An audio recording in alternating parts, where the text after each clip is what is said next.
Саламатсыздар ма, құрметті диссертациялық кеңестің мүшелері, рецензенттер. Экология білім бағдарламасы бойынша диссертациялық кеңеске қажетті кворум бар. Диссертациялық кеңестің 7 мүшесін жетеуі қатысуда, 3 офлайн, 4 онлайн. Ресми рецензенттер қатысуда, 2 офлайн. Тұрақты мүшелермен таныстыруға рұқсат етіңіздер. Шыңғысбаева Жадыра Атырхановна, кеңес төрағасы, офлайн қатысуда. Жакипекова Нагима Урманбековна, офлайн қатысуда. Салмурзаұлы Руслан онлайн қатысуда. Саламатсыздар ма? Слев Ғани Молдақұлович офлайн қатысуда. Және де Серікбаева Ақмарал Қабылбековна офлайн қатысуда. Я? Ақмарал Қабылбековна. Естіліп тұр ма? Я. Жұмадилаева Анар Қаратаевна офлайн қатысуда. Саламатсыздар ма? Бабенко Андрей Сергеевич онлайн, да, сегодня присутствует. Ақпасова Манкуль Жахановна офлайн осы жерде қатысуда. Және де Есенаманова Мансия Санаковна офлайн қатысуда. Кворум бар. Кеңес отырысын ашу бойынша қандай ұсыныстарыңыз бар? Ашуды ұсынамыз. Онда дауыс берейік. Ашуға кім? Бір ауыздан ашуға дауыс бердік. Диссертациялық кеңестің барлық мүшелері ізденуші Сыздықованың қорытынды жобасын, аңдатпасын және диссертациясын жұмысын алдыңыздар ма, таныстыңыздар ма? Да, алдық. Бүгінгі күн тәртібі отырысымыздың Сыздықова Маржан Нұрланқызының 8-052-10 экология білім бағдарламасы бойынша философия докторы дәрежесін алуға арналған хематрофты микроағзаларды Шымкент қаласы кәсіпорындарының органика құрамды ағын суларды тазартуға пайдалану тақырыбындағы диссертациясын қорғау. Ғылыми кеңесшілері Исаева Ақмарал Өмірбековна, биология ғылымдарының докторы, Мұхтар Әуезов атындағы Оңтүстік Қазақстан университетінің профессоры, Шымкент қаласы Қазақстан Республикасы отырысқа офлайн қатысуда. Месияш Биата, доктор Хаб, Адам Мицкевич университетінің профессоры, Познан қаласы Польша мемлекеті отырысқа онлайн қатысуда. Ресми рецензенттер Ақпасова Манкуль Жахановна 11.00-11 қоршаған ортаны қорғау және табиғи ресурстарды тиімді пайдалану мамандығы бойынша техника ғылымдарының докторы, Ясави атындағы Халықаралық Қазақ-Түрік университетінің экология және химия кафедрасының профессоры, Түркістан қаласы Қазақстан Республикасы отырысқа офлайн қатысуда. Есенамановна Мансия Санаковна 03.00-16 экология мамандығы бойынша техника ғылымдарының кандидаты, қауымдастырылған профессор, Досмұхамедов атындағы Атырау университетінің жаратылыстану ғылымдары факультетінің деканы, Атырау қаласы Қазақстан Республикасы. Ережеге сәйкес ресми рецензенттердің диссертациялық кеңес мүшелерімен тең дауыс беруге құқығы бар екенін ерекше атап өткім келіп отыр. Сыздықова Маржан Нұрлановнаның аттестациялық ісімен танысу үшін келесі сөз ғалым хатшы Слев Ғани Молдақұловичке беремін.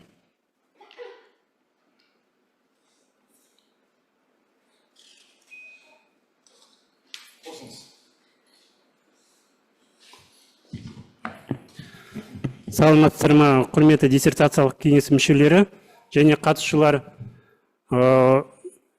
Сыздықова Маржан Нұрланқызының осы келіп түскен құжаттарымен таныстыруға рұқсат етіңіздер. Сонымен Сыздықова Маржан Нұрлановна 1991 жылы Оңтүстік Қазақстан облысы Шымкент қаласында туылған, 2013 жылы 5В0608 экология мамандығы бойынша Мұхтар Әуезов атындағы Оңтүстік Қазақстан мемлекеттік университетінің химия технология факультетін бітірді. 2015 жылы 6М0608 экология мамандығы бойынша Мұхтар Әуезов атындағы Оңтүстік Қазақстан мемлекеттік университетінің химия технология факультетіне магистратураны аяқтады. 2020-2023 жылдары 8-052-10 экология білім беру бағдарламасы бойынша PhD докторантураны аяқтады. 2015-2023 жылдары Мұхтар Әуезов атындағы Оңтүстік Қазақстан мемлекеттік университетінің биология география кафедрасының оқытушысы ретінде қызмет атқарған. 2019-2020 жылдары Мұхтар Әуезов атындағы Оңтүстік Қазақстан университетіне биология география аға оқытушысы, жаратылыстану ғылымдарының педагогика жоғары мектебінің тәрбие ісі бойынша декан орынбасарының қызметін атқарған. 2023 жылдан қазіргі уақытқа дейін экология кафедрасының аға оқытушысы болып табылады. Қазақстан Республикасының ғылым және жоғарғы білім саласындағы сапаны қамтамасыз ету комитеті ережесіне сәйкес Сыздықова Маржан Нұрланқызының келесі құжаттары ұсынылды. Бірінші, диссертация қатты мұхаба және электрон тасымалдағышты. Екінші, аңдатпа үш тілде, қазақша, орысша, ағылшынша. Үшінші, отандық және шетелдік кеңесшілердің оң пікірлері. Төртінші, Мұхтар Әуезов атындағы Оңтүстік Қазақстан университетінің ғылыми жұмыс және инновациялық жөнінде проректоры қолымен бекітілген экология кафедрасының кеңейтілген мәжілісінің қорытындысымен қорғауға ұсыну туралы оң шешімі бар хаттамасы. Ғылыми кеңесшілер тағайындау туралы номер 7-24-12-2020 жылғы көшірме, білім беру бағдарламасын меңгеру бойынша транскриптің көшірмесі, 7-ші жоғарғы және жоғары оқу орнынан кейінгі білімі туралы дипломдардың көшірмелері, 8-ші ресми рецензенттердің пікірлері, 9-ші диссертация тақырыбы бойынша жарияланымдардың тізімі мен көшірмелері, 10-ші антиплагиат жүйесіне технологиясына сәйкес диссертацияның салыстырмалық сәйкестілігін талдау жүргізілген ұлттық мемлекеттік ғылыми техникалық сараптама орталығының анықтамасы, 11-ші Мұхтар Әуезов атындағы Оңтүстік Қазақстан университетінің этикалық комиссиясының зерттеу объектісі бойынша құқықтардың қауіпсіздігі және әл ауқатын қорғау қоса алғанда ғылыми зерттеу нәтижелерін жоспарлау, бағалау, тарату процесі бойынша бұзушылықтары жоқ деген қорытындысы. Жалпы Сыздықова Маржан Нұрланқызының ішіндегі жеке ісіндегі барлық құжаттар Қазақстан Республикасының ғылым және жоғарғы білім саласындағы сапаны қамтамасыз ету комитетінің ережесіне сәйкес келеді. Диссертациялық жұмыс нәтижелері бойынша 14 жарияланым бар.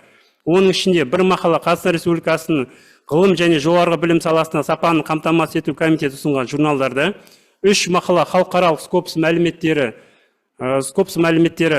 соның ішінде базасында проценттері 50-ден жоғары болып табылатын Journal of Environmental Engineering, польский журналында 10 мақала халықаралық конференциялар басылымдарында ғылыми мақалалар жарияланған. Сыздықова Маржан Нұрланқызының диссертациялық жұмысы қорғауға 2025 жылы 20 мамырда қабылданды. Диссертациялық кеңестің хаттамасы жалпы номер 4-ші. Жалпы осы бітірдім. Осы бойынша сұрақтарыңыз бар ма? Аттестациялық ісі бойынша.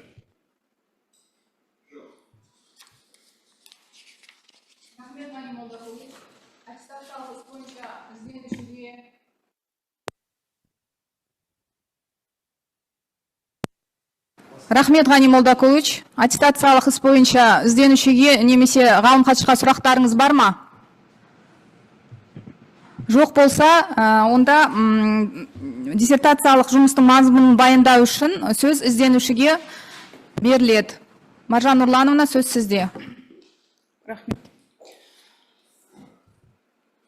Саламатсыздар ма, құрметті кеңестің төрағасы, кеңестің мүшелері, мәжіліске қатысушылар, сіздердің назарларыңызға хематрофты микроағзаларды Шымкент қаласы кәсіпорындарының органика құрамды ағынды суларды тазартуды пайдалану тақырыбындағы диссертациялық жұмысымның нәтижелерін баяндауға рұқсат етіңіздер.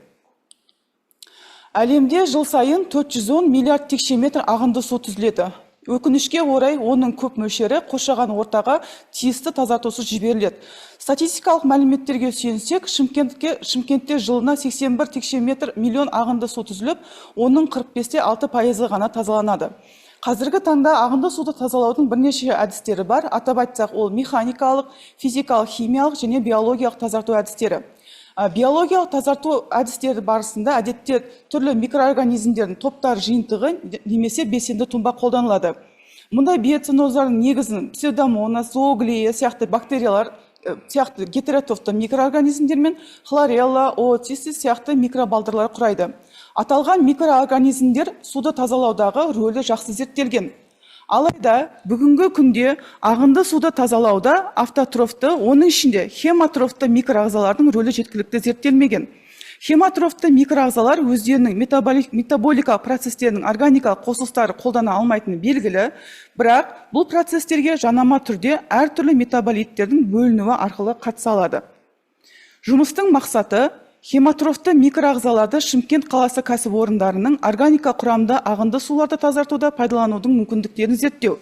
Мақсатқа жету үшін келесі міндеттер қойылды. Олар Шымкент қаласы кәсіпорындары ағынды суларының сипаттамасын зерттеу, Шымкент қаласы кәсіпорындарының органика құрамды ағынды сулардың микрофлорасын зерттеу, ағынды суларды тазалауда хематрофты микроағзалардың рөлін анықтау.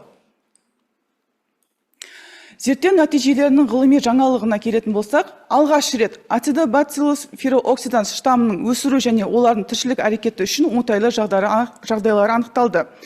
Әртүрлі температуралық режимде темірді тотықтыру жылдамдығы орнатылды. Яғни ең оңтайлы температура плюс 30-35 градус температурада темірді бастапқы мөлшерден бір тәулікте 6-1 есеге төмендеді.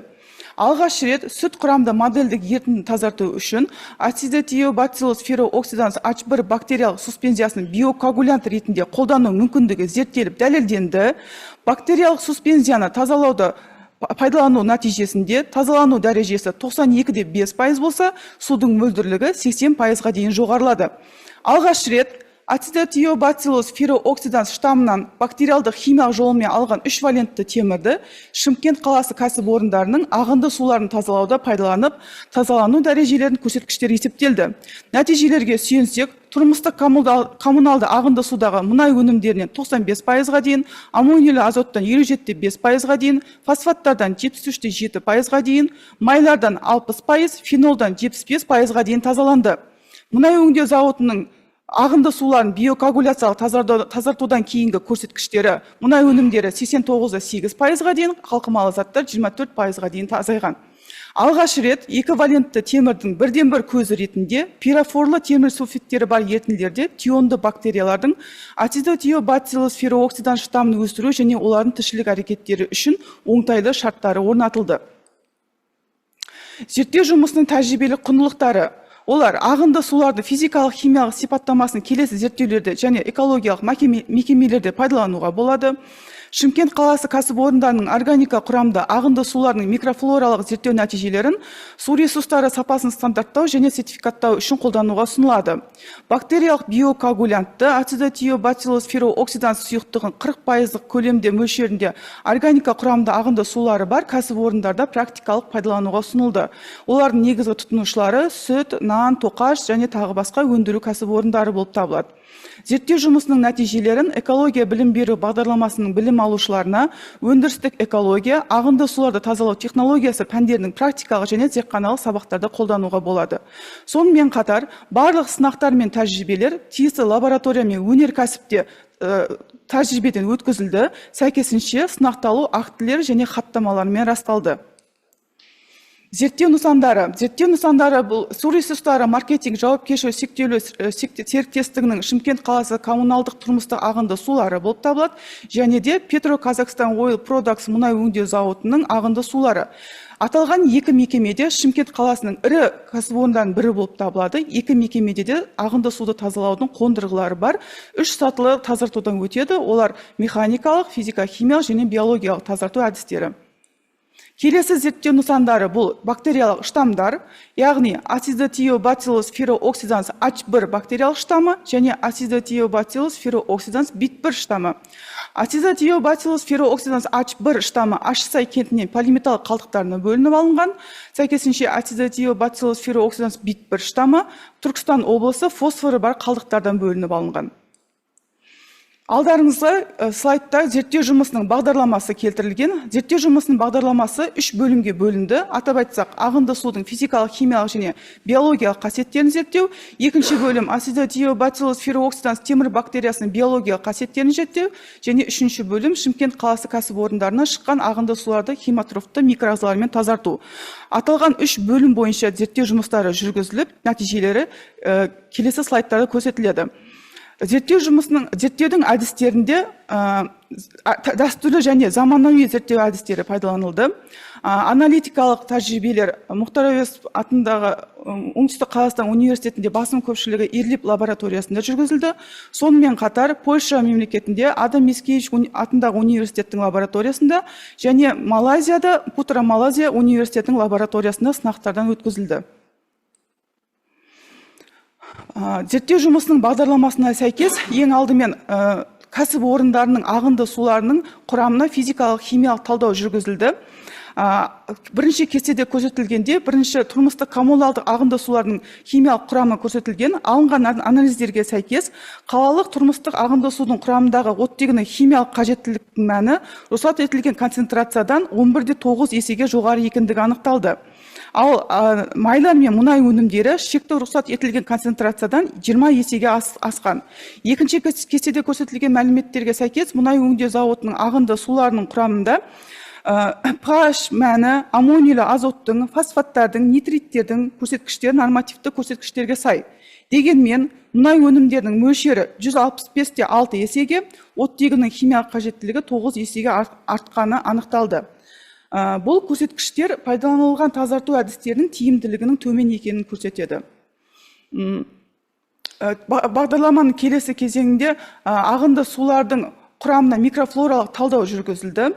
Аталған екі нысанның ағынды суларында жалпы биоценоздардың құрамы қарапайымдылардан, оның ішінде омыртқасыздан тұрады, және диаграммада көрсетілгенде Петроказахстан Oil Products мұнай өңдеу зауытының ағынды құрамының гидробионттар биоценозының негізгі бөлігін, яғни 26% еркін жүзетін инфузориялар, 11% жабысқан формадағы инфузориялар, 11% тамыр аяқтылар және 12% талшықтылар алды. Ал қалған пайыздарын бактериялар, балдырлар, зымырықтар, тамыр аяқтылар және жұмыр құрттар құрады. Келесі нысан бұл бізде Шымкент қаласының тұрмыстық коммуналдық ағынды сулардың гидробионттық биоценозына талдау жүргізудің нәтижесінде ең басыңғы мөлшер 53% бұл инфузориялар, одан кейін 21% зымырықтар және талшықтылар мен саркомастикофоралар құрады. Сонымен қатар Acidobacillus ferroxidans H1 темір бактериясына таксономиялық, анатомиялық, морфологиялық тәжірибелер жүргізілді. Нәтижесінде, микроскопиялық талдаудың нәтижесінде Acidobacillus ferroxidans H1 штамы талшық тәріздес, спора түзбейтін, грамм теріс боялған,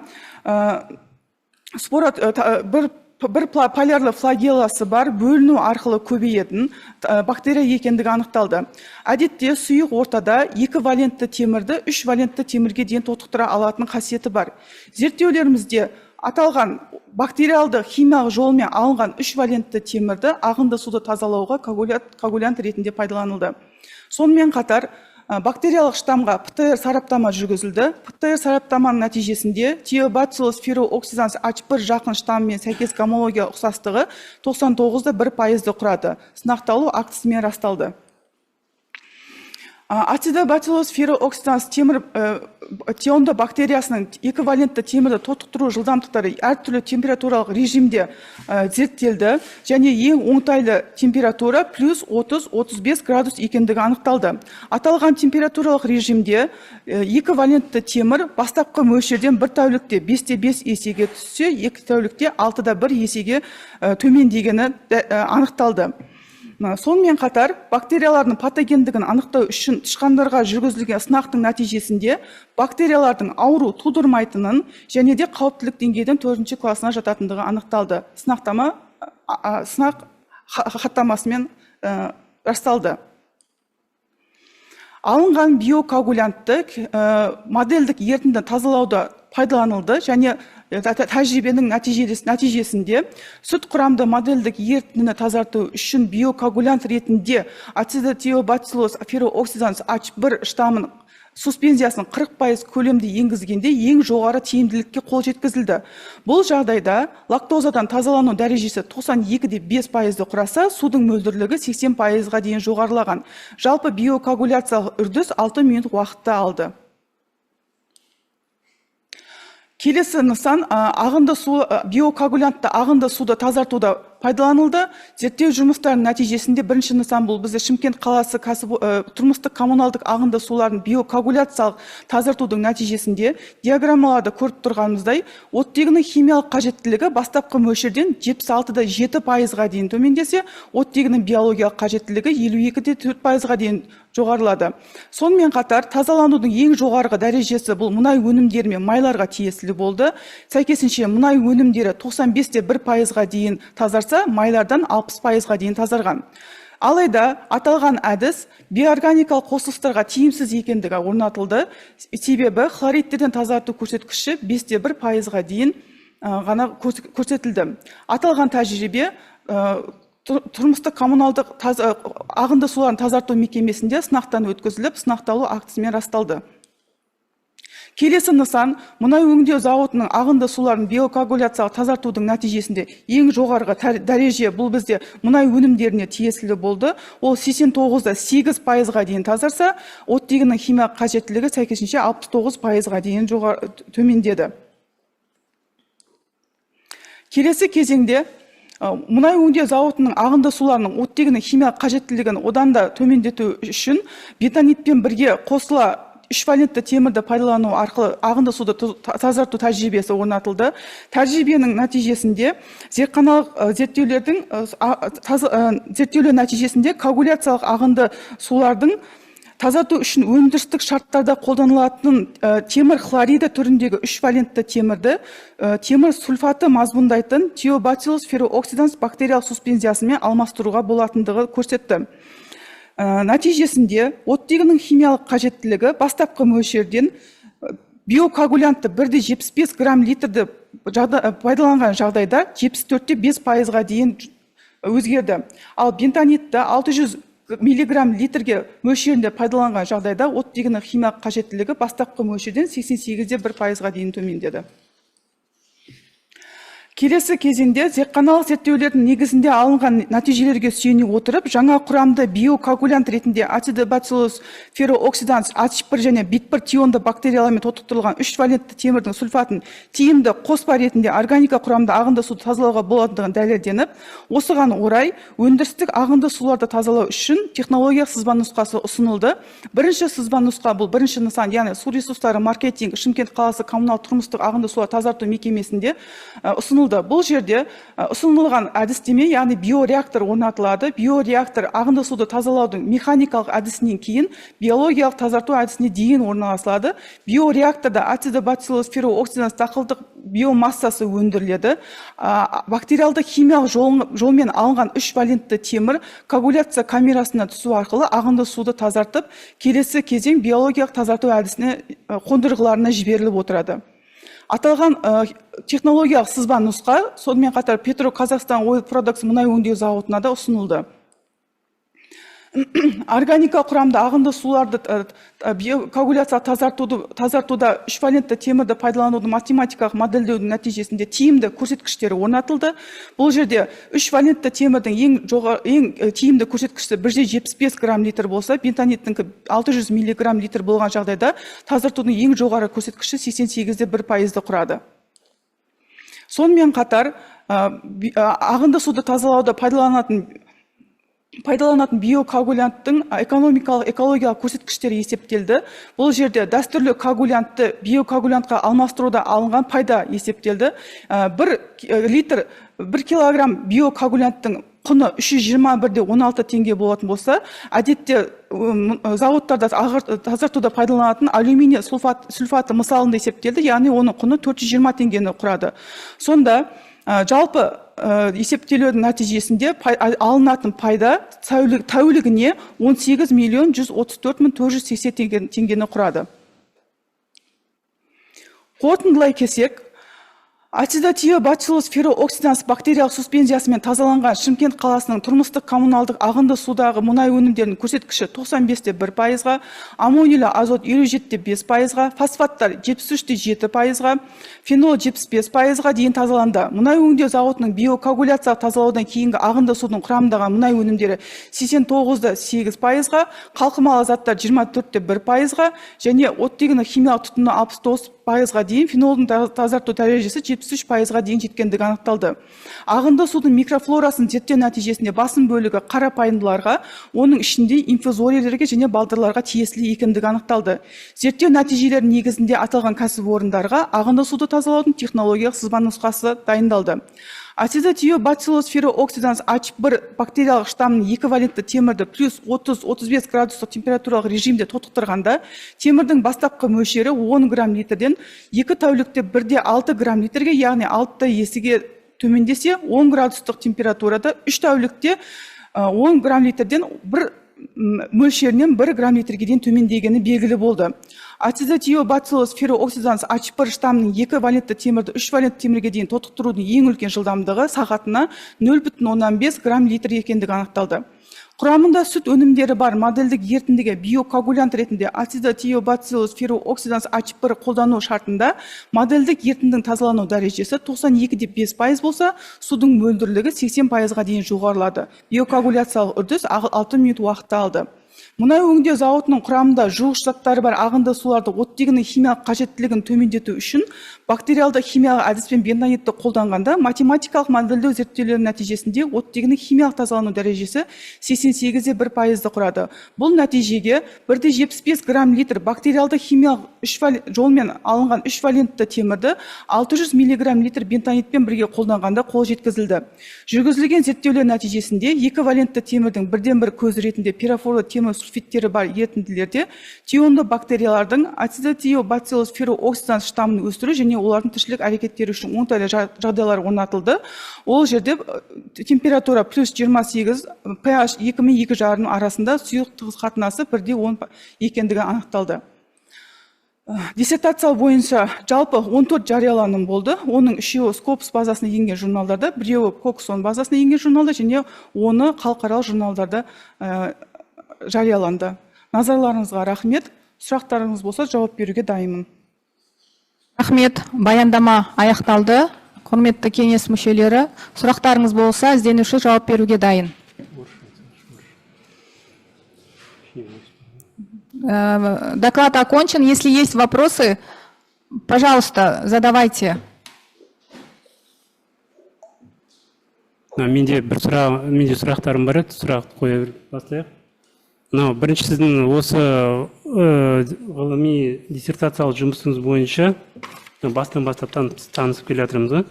Қандай ғылыми жобалармен негізінде жүргізілді кафедраның және өзіңіздің жеке соны сіз атап көрсетпедіңіз. Сіздің өзіңіздің Қазақстан Республикасы білім және ғылым министрі жоғарғы білім және ғылым министрінің тарапынан қаржыландырылатын сондай жобалар бар ма? Соны негізінде жүргізіп жатсыз ба? Бірінші сұрақ сондай. Одан кейін екінші сұрақ, сіз тазартылған суды сіздің тазалану дәрежесі бойынша оны қай жерде келешекте қолдануға болады? Ауыл шаруашылығында ма, ауыз су ретінде енді қолданамайтын шығармыз. Сол бойынша. Үшінші сұрақ, шыққан қалдықтар бар ғой, мына түзетіп тазалаудан кейін. Сонымен не істейміз, оны қай жерде қолдануға болады? Сұрақтарыңызға рахмет, Ғани Молдакулович. Бірінші сұраққа жауап беретін болсам, аталған диссертациялық жұмыс ең бірінші кафедраның жоспарлы ғылыми жобасымен байланысты. Одан кейін Қазақстан Республикасының білім және ғылым министрлігінің қаржыландыруымен өткізілген жас ғалым 2024-26 жылдарға арналған жобамен тікелей байланысты. Қаржыландырылатын сондай не бар, қаржыландырылатын жоба бар. Өзім соның жоба жетекшісі болып табыламын. Сол жоба аясында диссертациялық жұмыс жүргізілді. Ол биыл қаншасыншы жыл? Биыл 2-ші жыл. 24 пен 26 жылдарға арналған жоба. Келесі.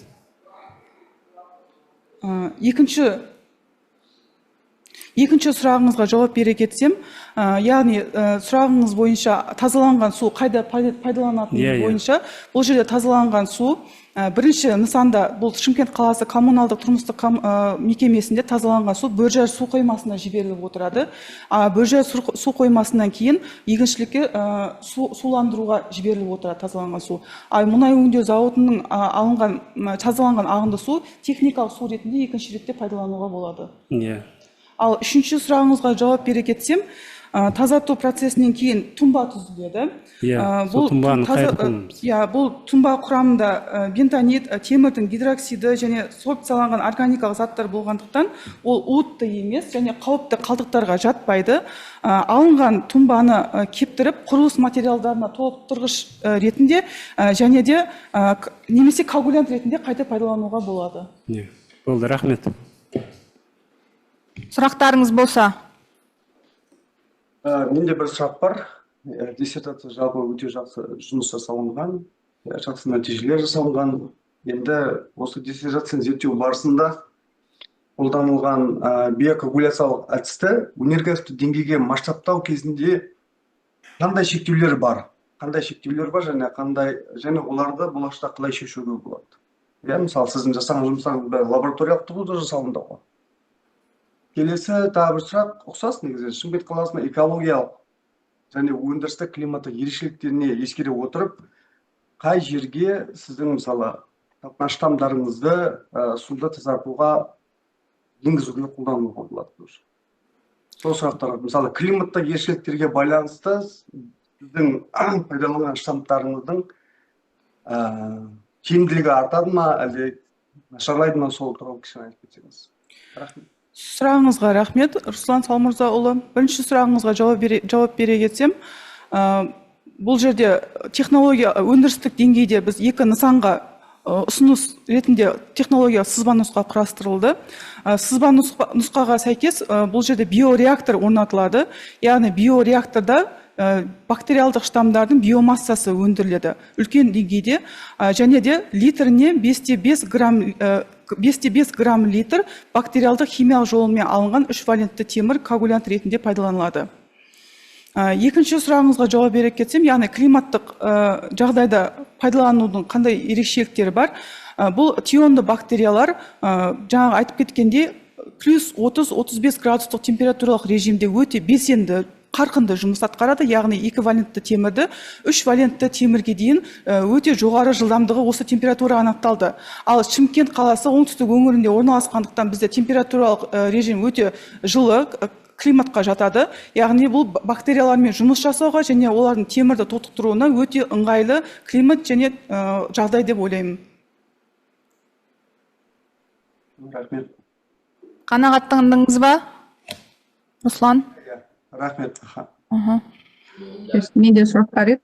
Маржан Нұрлановнаға. Мына жаңа сіз бірнеше Шымкент қаласының кәсіпорындарының деп айттыңыз ғой да, сулары, ақаба сулары. Сонда бірнеше өндірістің ақаба суларын жеке-жеке зерттеп қарастырдыңыз ба? Және мына тұрмыстық коммуналдық ақаба суға немесе соның қандай қатынасы бар бір-біріне? Әрқайсысы жеке-жеке қарастырылды ма, әлде олар бір жерде жиналады ма? Сол зерттеу объектісіне қатысты. Сұрағыңызға рахмет, Ақмарал Қабылбековна, жауап беруге рұқсат етіңіз. Бұл жерде екі мекеменің ағынды сулары алынды, екі нысан. Ол біріншісі Шымкент қаласының тұрмыстық коммуналдық ағынды сулары және Петроказахстан Oil Products мұнай өңдеу зауытының ағынды сулары анықталды. Екі мекеме, екі түрлі мекеме, бірақ су көлемі жағынан, мысалы, Шымкент қаласының тұрмыстық коммуналдық ағынды суларын тазарту мекемесіне тәулігіне 100 000 текше метр су түзілсе, тазаланса, мұнай өңдеу зауытында 4 000 текше метр су тазаланады.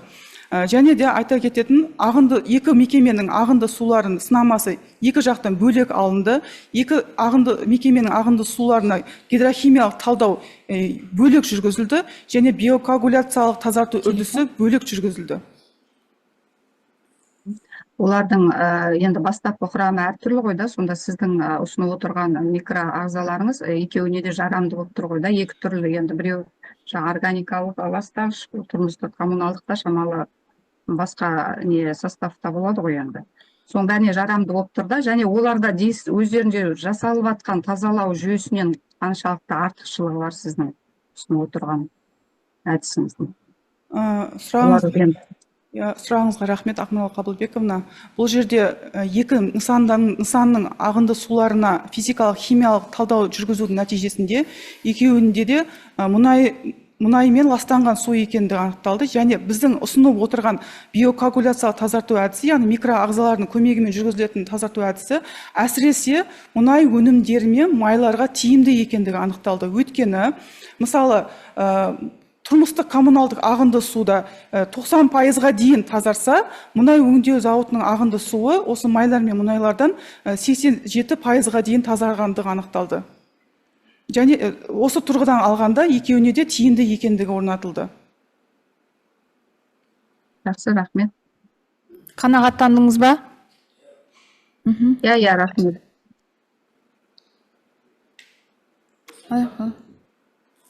Қосылды ма? Қосылды. Маржан, сізге сондай сұрақ, сізде бір технологияңыз ғой, иә? Соның экологиялық қауіпсіздігі қалай дәлелденді? Сұрағыңызға рахмет, Нағима Орманбековна. технологияның экологиялық қауіпсіздігі бұл реагенттердің уытсыздығымен, қалдықтардың залалсыздығымен және тазартылған судың сапасы арқылы және қосымша екінші ретті ластаушы көздердің болмауымен дәлелденді. Сонымен қатар микроорганизмдерді дақылдандыру барысында қорек ретінде екі валентті темірдің орнына темір қалдықтарын да пайдалануға болады.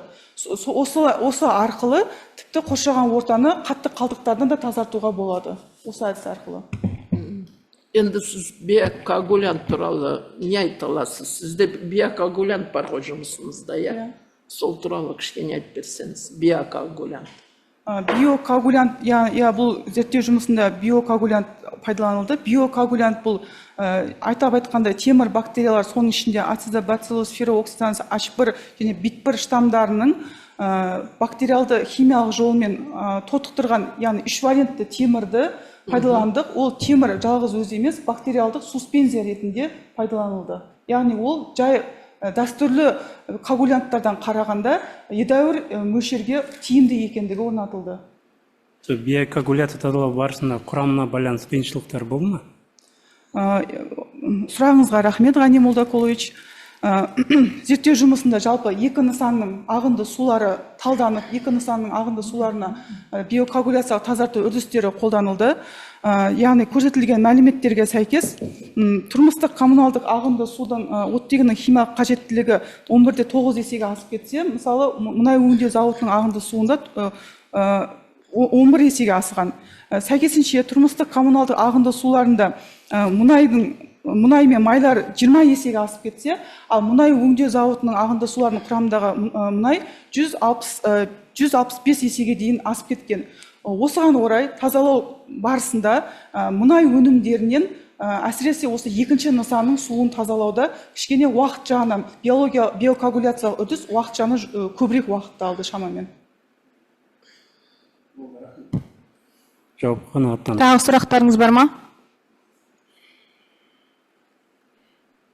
Менде тағы бір сұрағым бар. Сіз Малайзияда біраз эксперимент істедіңіз, иә? Сол Малайзияның эксперименті сіздің жұмысыңызға қандай көмек болды сонда? Қай жерге оны қостыңыз? Сұрағыңызға рахмет, Нағима Орманбековна. Малайзияда Путра Малайзия университетінің биотехнологиялық инженерия және экология лабораториясында бактериялық штамдарға ПТР сараптама жүргізілді ол жерде. ПТР сараптама арнайы қондырғымен мега бағдарламасы арқылы жүргізілді және гомологиялық ұқсастығы анықталды. Сәйкес нәтижесінде теобациллус ферооксиданс бактериясымен гомологиялық ұқсастығы 99,1% құрады. Яғни бұл мекемеде ПТР анализ жасалынды. То есть біздегі жоқ приборлар сол жерде бар, да? Сол прибормен анықтадыңыз. Рахмет. Кешірім өтінемін, менде тағы бір сұрақ туындады. Бағана сіз айтып кеттіңіз, екі штамм бар дедіңіз, теобактериоз H1 и ПТП1 дедіңіз ба? Сол екі штаммды сіз тазарту эксперименті жүргізу барысында бірге қолдандыңыз ба, әлде жеке-жеке қолданылып, жеке результаттар алдыңыз ба? Осы екі штамның қайсысы негізінен более тиімділік? Сұрағыңызға рахмет. Руслан Салмырзаұлы, екі штамм, яғни H1 штаммы бұл жерде Шымкент қаласының тұрмыстық коммуналдық ағынды суын тазалауда пайдаланды, ал бит1 штаммы мұнай өңдеу зауытының ағынды суларын тазалауда пайдаланылды. Бұл екі бактерия тек негізі, жұмыстың негізі бұл жерде зерттеудің, бұл жерде бактериялардың өзі емес, бұл бактерия жанама түрде қатысады ғой. Ол екі валентті темірді 3 валентті темірге дейін тотықтырған нәтижесінде біз сол алынған 3 валентті темірді коагулянт ретінде пайдаланамыз. Осыған орай бұл жерде қатты айырмашылық жоқ, тек қана бір ғана айырмашылықты айта кеткім келеді. бит1 штаммы H1 штаммнан қарағанда темірді тотықтыру жылдамдығы жоғарырақ болды. Ал нәтижесінде биокоагуляцияға оның ешқандай несі жоқ, ол жерде пайдаланатынымыз тек 3 валентті темір. Негізінен осы қолданылған штамдарыңыз шетелде және біздің СНГ елдерде қолданылады ма, әлде тек қана сіз или уникальный бактерия сіз отырғанда? Сұрағыңызға рахмет, Руслан Салмырзаұлы. Негізі ағынды суды тазартуда осы күнге дейін гетеротрофты микроағзалардың және бір жасушалы балдырлардың рөлі жақсы зерттелген. Бірақ автотрофты, соның ішінде хематрофты микроағзалардың рөлі туралы зерттеу мүлде жоқтың қасы болып табылады. Сондықтан да бұл ғылыми жаңашылдығы сода бұл зерттеу жұмысының.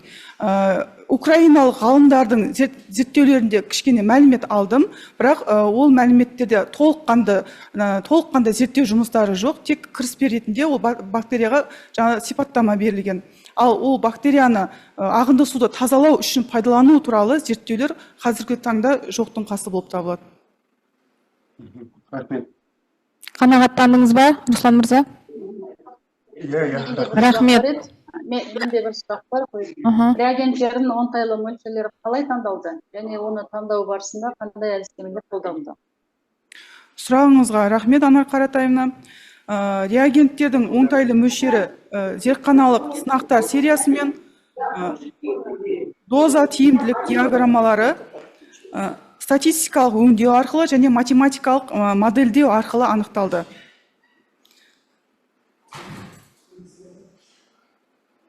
Ана Жумадилаевна. Рахмет, аға. Тағы сұрақтарыңыз бар ма? Менде сұрақ жоқ. Мажан Нұрланына менде сұрақ бар. Екі сұрақ. Ацидобактилус ферокциданс деген штаммыңызбен темірді тотықтыру жылдамдығына температурадан бөлек қандай факторлар әсер етеді? Бірінші сұрақ. Екінші сұрақ, тионды бактерияларды көріктендіру үшін эквивалентті темірден бөлек реагенттер қажет пе, или қажет емес пе?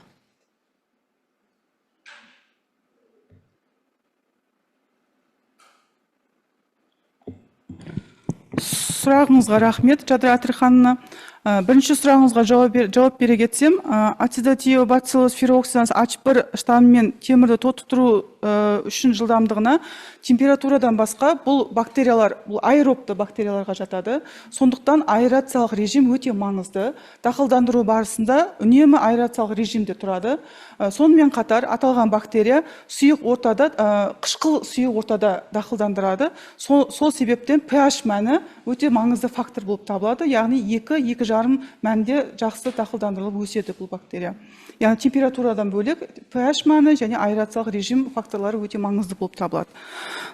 Ал екінші сұрағыңызға жауап бере кетсем, қоректендіру үшін жалпы бұл тионды бактериялар автотрофты бактерияларға жатады, оның ішінде хематрофты бактерияларға жатады. Ал бізге мәлім ретінде хематрофты бактериялар өзінің тіршілік әрекетінде химиялық қосылыстардың тотығудың нәтижесінде түзілген энергияны пайдаланады. Аталған бактерия, яғни 2 валентті темірді 3 валентті темірге дейін тотықтырғанда энергия түзіледі, сол энергияны пайдаланады. Яғни олардың тікелей қорығы тек 2 валентті темір болып табылады. Сонымен қатар мен айта кеткім келеді, бұл қоректендіру барысында 2 валентті темірді реагент ретінде сатып алып, олар қоректендірмей-ақ қарапайым қалдықтар, яғни темір қалдықтарын қорек ретінде беріп, яғни бұл экономикалық жағынан өте тиімді болып табылады. Яғни соны пайдалансақ болады. Үлкен рахмет. Тағы сұрақтарыңыз бар ма? Ізденушіге. Рахмет, құрметті кеңес мүшелері. Жеткілікті деп санаймын. Егер басқа сұрақтарыңыз жоқ болса, сөз кезегі ресми рецепттерге беріледі. Рахмет сізге, Маржан Нұрланына. Бірінші сөз кезегі Ясауи халықаралық Қазақ-Түрік университетінің экология және химия кафедрасының профессоры Ақпасова Манкүл Жаханнаға беріледі. Рахмет. Құрметті диссертациялық кеңес мүшелері, қайырлы күн.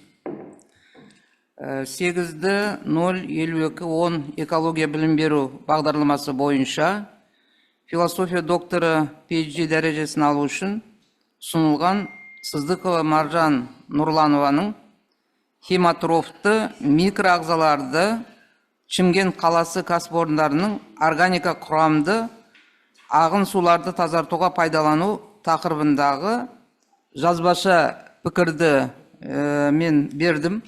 Бірақ қазір енді ауызша айту үшін бірнеше жаңағы столбестен тұрады, кейбіреуі екінші мен үшінші столбес бір-бірін қайталайды. Сондықтан мен уақытты үнемдеу үшін өлшем шарттарына тоқталамда и ресми ана өзінің ұстанымына негіздеме берілген.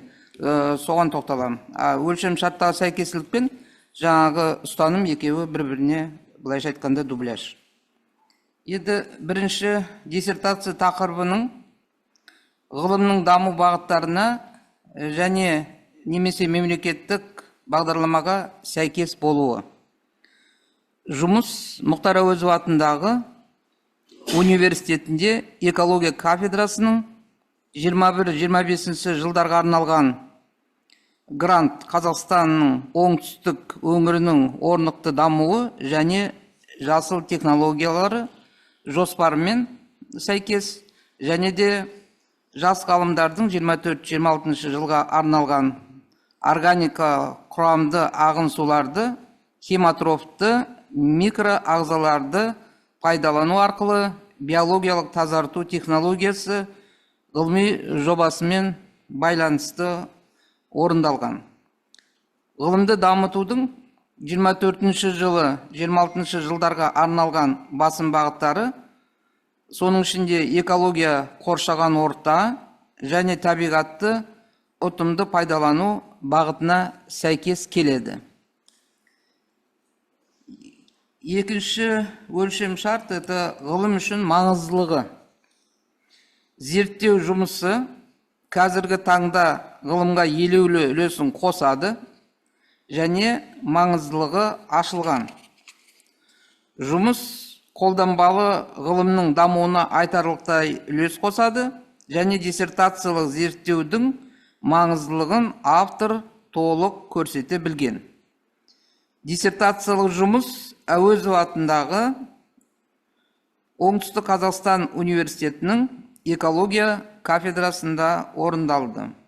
Зерттеу нәтижелері тұрмыстық коммуналдық және мұнай өңдеу кәсіпорындарының ағынды суларын биотехнологиялық әдістермен тазартудың жаңа мүмкіндіктерін ұсынады.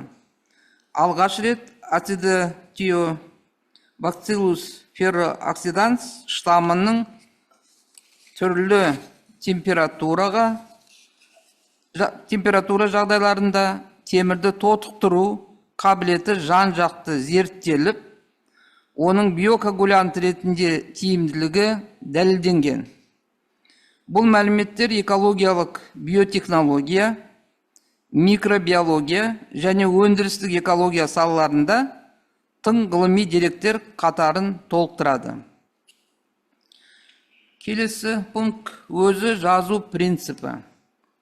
Докторант Маржан Сыздықова жүргізген ғылыми зерттеу нәтижелері бойынша өзі жазу принципін ұстанған. Диссертацияны жазу барысында автор ғылыми мәлімет беруді мақсат еткен. Барлық талданған ақпараттар дербес әрі түсінікті, мағыналы құрылымды сақтай келе, өзара үйлесіп, автордың диссертацияны жазудағы ғылыми стилінің жоғары деңгейде екенін көрсетті. Енді ішкі бірлік принципі. Ізденушінің жаңадан шығарған еткен қолданған штамын арқылы биокоагулянт негізінде ағынды суларды тазартуды ұсынуы ғылыми және практикалық тұрғыдан өте өзекті. Бұл тәсіл қазіргі қолданылып жүрген дәстүрлі коагулянттарға балама ретінде, экологиялық таза әрі үнемді технология ретінде қарастырылуы мүмкін. Сонымен қатар, Шымкент қаласындағы нақты өндірістік нысандар негізінде алынған мәліметтер зерттеудің қолданбалы мәнін арттыра түседі.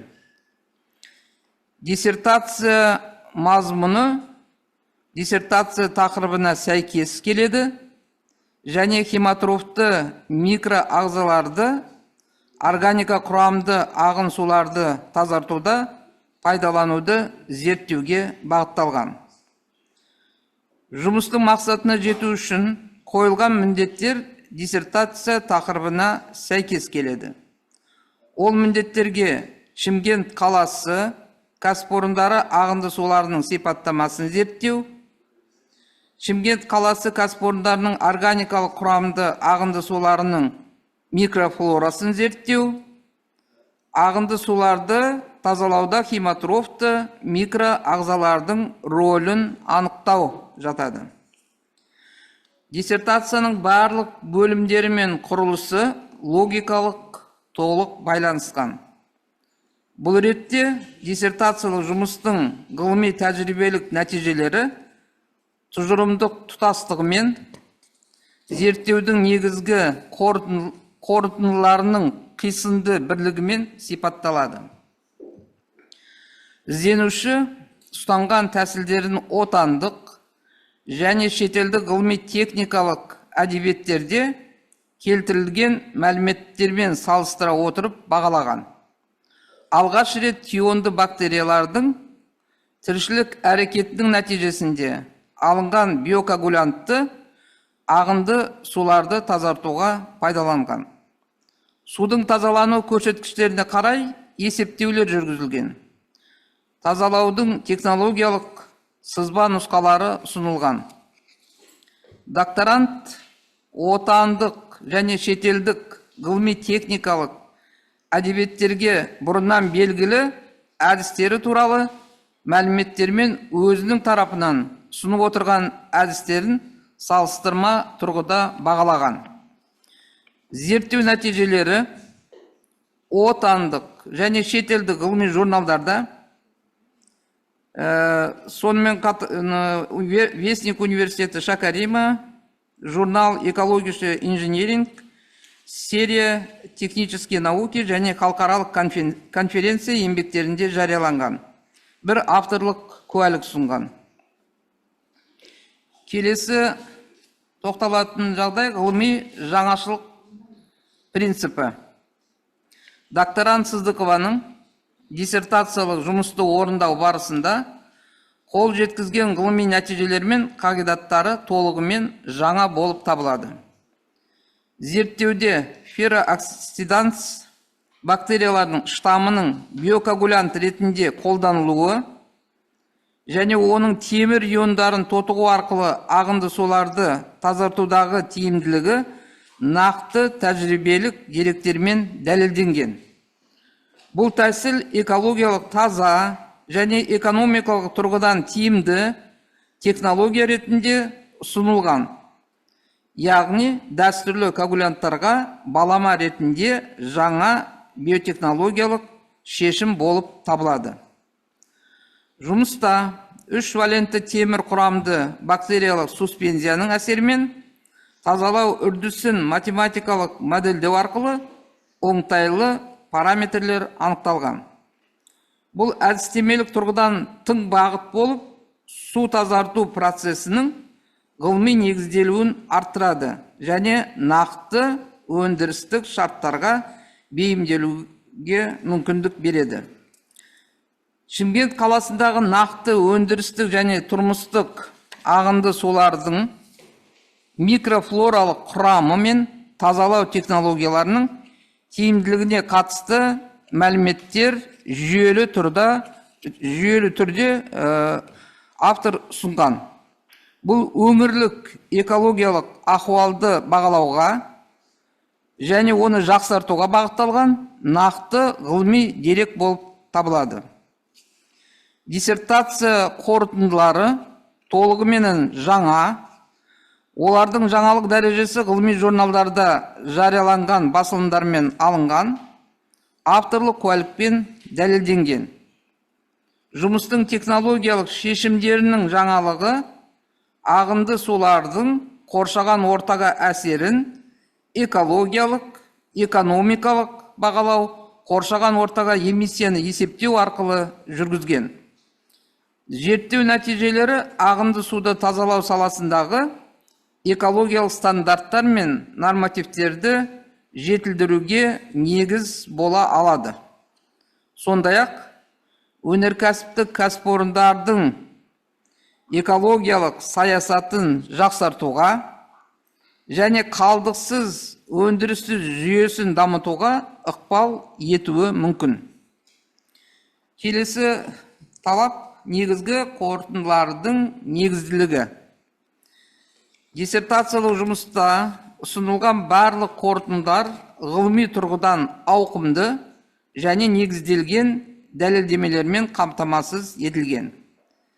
Әрбір қорытынды нақты сандық көрсеткіштермен, салыстырмалы сипаттамалармен және эксперименттік деректерге сүйене отырып берілген. Нәтижелердің экологиялық және өндірістік маңыздылығы да ескеріліп, тазалаудың тиімділігі, микрофлораның сипаттамасы, технологиялық сызба нұсқалардың жасалуы және қоршаған ортаға келтірілетін залалды есептеу сияқты аспектілер кешенді түрде қамтылған. Келесі талап: қорғауға шығарылған негізгі ережелер. Қорғауға ізденуші диссертациялық жұмысы бойынша шығарылған келесі қағидаларды көрсетті. Шымкент қаласының коммуналдық, тұрмыстық және мұнай өңдеу зауытының ағынды суларының физика-химиялық сипаттамалар мен микрофлоралық құрамы, жаңа штамның өсіру және олардың тіршілік әрекеті үшін оңтайлы жағдайларды зерттеу. Құрамында сүт өнімдері бар. Модельдік ерітіндіні тазартуда биокоагулянт ретінде феррооксидан суспензиясын пайдалану мүмкіндіктері зерттеу. Бактериалды химиялық жолмен алынған 3 валентті темірді пайдалану арқылы тазаланған ағынды сулардың көрсеткіштері. Феррооксидан штамын пирофорлы темір сульфиттері бар ерітінділерді өсірудің оңтайлы шарттары зерттелген.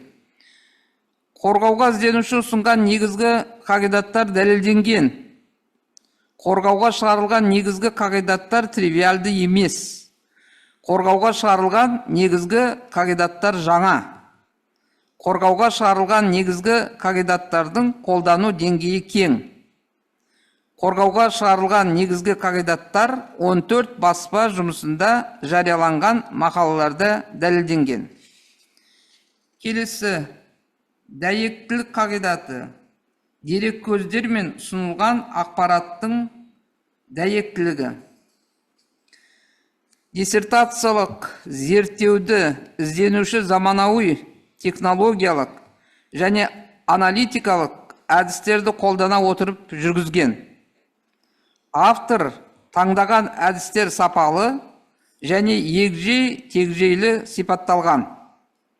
Диссертациялық жұмыстың әдістемесі кеңінен танымал және дәлелденген ғылыми тәсілдерге негізделген. Сонымен бірге белгілі отандық және шетелдік аналогтармен салыстырғандай, автор таңдаған әдістеме жеткілікті түрде жан-жақты сипатталған және дәлелденген. Диссертацияның тақырыбы бойынша ғылыми зерттеулер жүргізу үшін келесі заманауи әдістер пайдаланылған. Ағынды су сынамаларын гидрохимиялық талдау сәйкесінше мемлекеттік стандарттар талаптарына сай жүргізілген. Органолептикалық әдіспенен ағынды судың мөлдірлігі, түсі мен иісі анықталған. Гравиметриялық өлшеу әдісімен ағынды су құрамындағы майлардың шоғыры анықталған. Тион бактерияларын оқшаулау және дақылдандыру шекті сұйылту әдісімен жүргізілген. Тион бактерияларының белсенділігін анықтау трилометриялық әдіспен жүзеге асырылды.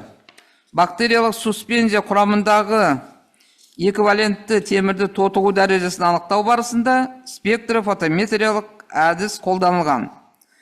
Модельдік ерітіндінің тазалау дәрежесін анықтауда полиметриялық әдіс қолданылған. Эквиваленттік және үшваленттік темірдің мөлшерлері комплексометриялық әдіс арқылы анықталған. Жұмысты орындау барысында зерттеу нәтижелерін, статистикалық мәліметтерді, тәжірибелік бағалауларды, физикалық, химиялық және инженерлік экологиялық ізденістерді синтездеу, талдау және қорытындылау әдістері қолданылған. Талдаулар аймақтық деңгейдегі зертханаларда жүргізілген. Статистикалық өңдеу Pentium DK-де Microsoft Excel статистикалық бағдарламалық пакетін қолдану арқылы жүргізілген. Диссертациялық жұмыстың қорытындылары мен анықталған заңдылықтар эксперименттік зерттеулермен расталған. Алынған нәтижелер мақалаларда жарияланған. Маржан Сыздықованың пайдаланған дерек көздерге сілтемелері толық қамтылған. Отандық және шетелдік ғалымдардың жетістіктері, докторанттың зерттеушінің тәжірибесі бойынша маңызды мәлімдемелер нақты және сенімді ғылыми әдебиеттерге сілтемелермен расталған. Диссертацияның бірінші тарауында зерттеу тақырыбы бойынша ғылыми сапалы әдеби шолу ұсынылған. Диссертацияда пайдаланған 205 дерек көз зерттеу тақырыбының терең ғылыми салыстырмадан өткенін көрсетеді. Олар негізінен Ресей ғалымдарының еңбектері және отандық ғалымдардың еңбектері және конференцияда жарияланған. Келесі талап – это практикалық құндылық қағидаты. Диссертацияның теориялық мәні бар, қолданбалы нәтижелер көп болғандықтан, процестерді терең түсіну жолымен ғылыми нәтижені салыстырмалы қалыптастыру орнатылған. Жұмыстың практикалық маңыздылығы өндірістік кәсіпорындар мен тұрмыстық коммуналдық ағынды суларды хематопты микроағзалардың көмегімен тазалаудың мүмкіндігі анықталған. Сүт өңдеу кәсіпорындарының ағынды суларын тазартуға биокоагулянт ретінде пероксиданс сұйықтығын 40% мөлшерінде қолдану жолымен биокоагуляциялық тазалау әдісі ұсынылған. Құрамында жуғыш заттары бар ағынды сулардағы оттегінің химиялық қажеттілігін азайту үшін сазды материал бентонит қолданылған. Ағынды суларды биокоагуляциялық тазалаудың практикалық ұсыныстары берілген. Жүргізілген салыстырмалы техникалық, экономикалық есептеулер ұсынылып отырған технологияның экономикалық тұрғыдан тиімді және толығымен жаңа болып табылады. Келесі талап жазу және рәсімдеу сапасы туралы. Диссертациялық жұмыс мемлекеттік тілде жоғары деңгейде жазылған. Академиялық жазу сапасы барлық талаптарға сәйкес келеді. Енді осы диссертацияға қатысты келесі ескертуді жасадым. Диссертант ластанған суларды тазалауға ұсынып отырған жаңа технологияларының кең ауқымда қолдануға болатынын және тиімділігі жоғарылығын, яғни бәсекелестігін сипаттауға басқа да қалалардағы өндіріс нысандардың суларына және де әртүрлі құрамдағы бентонитпен болашақта қосымша тәжірибелік жұмыстарды қарастырудың маңыздылығы бар екеніне ерекше назар аудару қажет деп есептеймін. Енді келесіне талап докторант мақалаларының зерттеу тақырыбы бойынша ғылыми деңгейі диссертация мақалалар сериясы нысанында қорғалған жағдайда ресми рецензенттер докторанттың зерттеу тақырыбы бойынша әр мақаласына ғылыми деңгейін зерделейді. Енді докторанттың ғылыми басылымдарда жарияланған мақалалары диссертациялық зерттеудің мазмұнына сәйкес келеді және жеткілікті ғылыми деңгейде жазылған. Автордың халықаралық Scopus базасына енген үш валенттік темірдің сульфатына байланысты тақырыбында мақалалары зерттеу нәтижелерінің эксперименттік нәтижелері мен қорытындыларын жан-жақты қамтиды. Қазақстан Республикасының білім және ғылым саласындағы сапаны қамтамасыз ету комитеті бекіткен басылымда бір мақала және шетелде ұйымдастырған халықаралық ғылыми практикалық конференция материалдарында 10 еңбек жарияланған. Енді ресми менің шешімім Сыздықова Маржан Нұрлановна ұсынған хематрофты микроағзаларды Шымкент қаласы кәсіпорындарының органика құрамды ағын суларды тазартуда пайдалану тақырыбындағы диссертациялық жұмысы талаптарға сай орындалған толық ғылыми зерттеу болып табылады. Және сенімділігі күмән тудырмайтын жаңа нәтижелерді қамтиды. Докторант 8D-05-210 экология білім беру бағдарламасы бойынша философия докторы PG ғылыми дәрежесіне лайық деп ұсынылады. Ресми рецензент техника ғылымдарының докторы, профессор, экология және химия кафедрасының профессоры Ақбасова Аманкүл Жақанқызы. Рахмет Аманкүл Жақанына. Сөз кезегі рецензенттің ескертулеріне жауап беру үшін ізденушіге беріледі.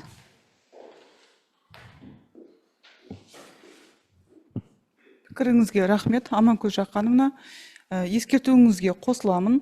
Аталған тазалау әдісі бұл диссертациялық жұмыста Шымкент қаласының кәсіпорындарының мысал ретінде зерттелді. Яғни 2 кәсіпорынды ала отырып, негізі бұл әдіс басқа да кәсіпорындарға, әсіресе органика құрамды ағынды сулары бар кәсіпорындарда пайдалануға болады.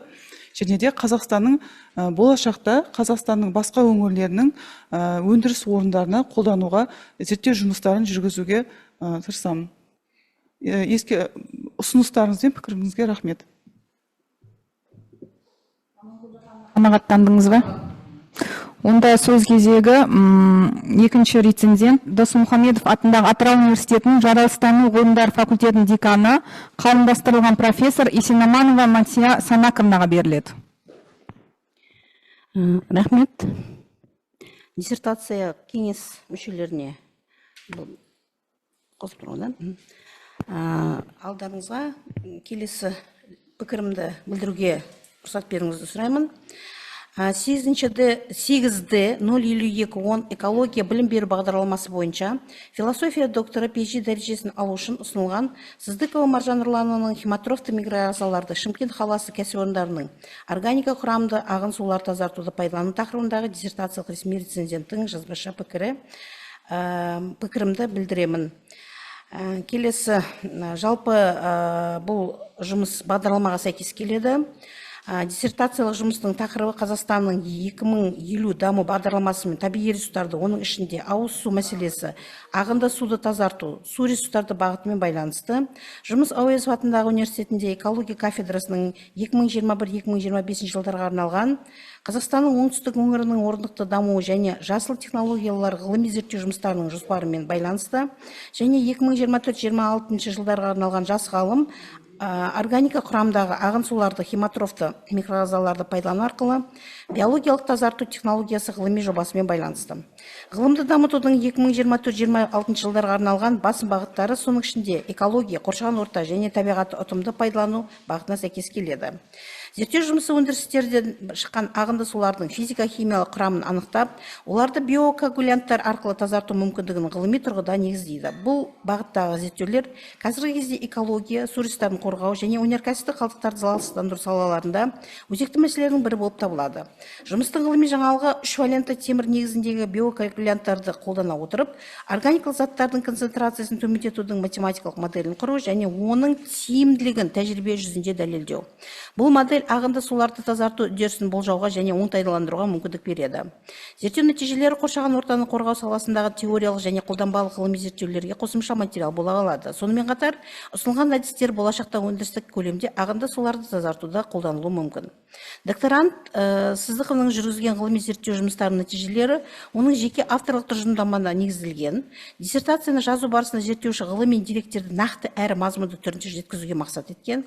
Талданған мәліметтердің барлығы мазмұндық тұтастығын сақтай отырып, жүйелі және түсінікті түрде ұсынылған. Бұл автордың ғылыми стилін меңгеру деңгейін жоғары екенін дәлелдейді. Диссертацияда келтірген зерттеулердің ғылыми жаңалығы ұсынылған технологияның теориялық негіздемесінде бактериалды химиялық жолмен алынған 3 валентті темірді пайдалану арқылы кәсіпорындар мен тұрмыстық коммуналдық ағынды суларды биокоагуляциялық тазалау зерттеулерінің нәтижелерінде негізделген. Диссертация мазмұны диссертация тақырыбына сәйкес келеді және химатрофты микроағзаларды, органикалық құрамды ағын суларды тазартуды пайдалануды зерттеуге бағытталған. Мақсаты мен міндеттері диссертация тақырыбына сәйкес келеді. Мақсат бұл химатрофты микроағзаларды Шымкент қаласы кәсіпорындарының органика құрамды ағынды суларды тазартуға пайдаланудың мүмкіндіктерін зерттеу. Міндеттерге Шымкент қаласы кәсіпорындарда ағынды сулардың сипаттамасын зерттеу. Шымкент қаласы кәсіпорындарының органикалық құрамды ағынды суларының микрофлорасын зерттеу. Ағынды суларын тазалауда химатрофты микроағзалардың рөлін анықтау жатады. Диссертацияның барлық бөлімдері мен құрылысы логикалық толық байланысқан. Бұл ретте диссертациялық жұмыстың ғылыми тәжірибелік нәтижелері тұжырымдық тұтастығы мен зерттеудің негізгі қорытындылардың қосынды бірлігімен сипатталады. Ізденуші ұсынған тәсілдердің отандық және шетелдік ғылыми техникалық әдебиеттерде келтірілген мәліметтермен салыстыра отырып, бағаланған алғаш рет тионды бактериялардың тіршілік әрекетінің нәтижесінде алынған биокоагулянтты ағынды суларды тазартуды пайдаланады. Судың тазалану көрсеткіштеріне қарай есептеулер жүргізілді. Тазалаудың технологиялық сызба нұсқаулары ұсынылды. Зерттеу нәтижелері отандық және шетелдік ғылыми журналдарда, атап айтқанда Journal of Ecological Engineering, Вестник университеті Шакарима, серия технические науки және халықаралық конференция еңбектерінде жарияланған. Бір авторлық куәлігі алынған. Докторант Сыздықовның диссертациялық жұмысты орындау барысында қол жеткізген ғылыми нәтижелері мен қағидаттары толығымен жаңа болып табылады. Соның ішінде Шымкент қаласының тұрмыстық коммуналдық мұнай өңдеу зауытының ағынды суларының нақтыланған физикалық, химиялық және микрофолық сипаттамалары мен биокоагуляциялық тазалаудың тиімді көрсеткіштері бар. Зерттеуде феррооксиданс H1 бактериялық штаммының биокоагулянт ретінде қолданылуы және оның темір иондарын тотығы арқылы ағынды суларды тазартудың тиімділігі нақты тәжірибелік деректермен дәлелденген. Бұл тәсіл экологиялық таза және экономикалық тұрғыдан тиімді технология ретінде ұсынылып отыр. Яғни дәстүрлі коагулянттарға балама ретінде жаңа биотехнологиялық шешім болып табылады. Мұнай өңдеу зауытының құрамында жуғыш заттары бар ағынды сулардың OX көрсеткіштері максималды 88,1 плюс-минус 7,9% дейін төмендету үшін бактериалды химиялық әдіспен алынған 3 валентті темір мен бентониттің оңтайлы мөлшері нақтыланды.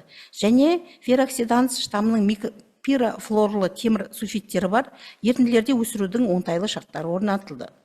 Диссертация қорытындылары толығымен жаңа, олардың жаңалық дәрежесі ғылыми журналдарда жарияланған басылымдармен алынған, авторлық куәлікпен дәлелденген.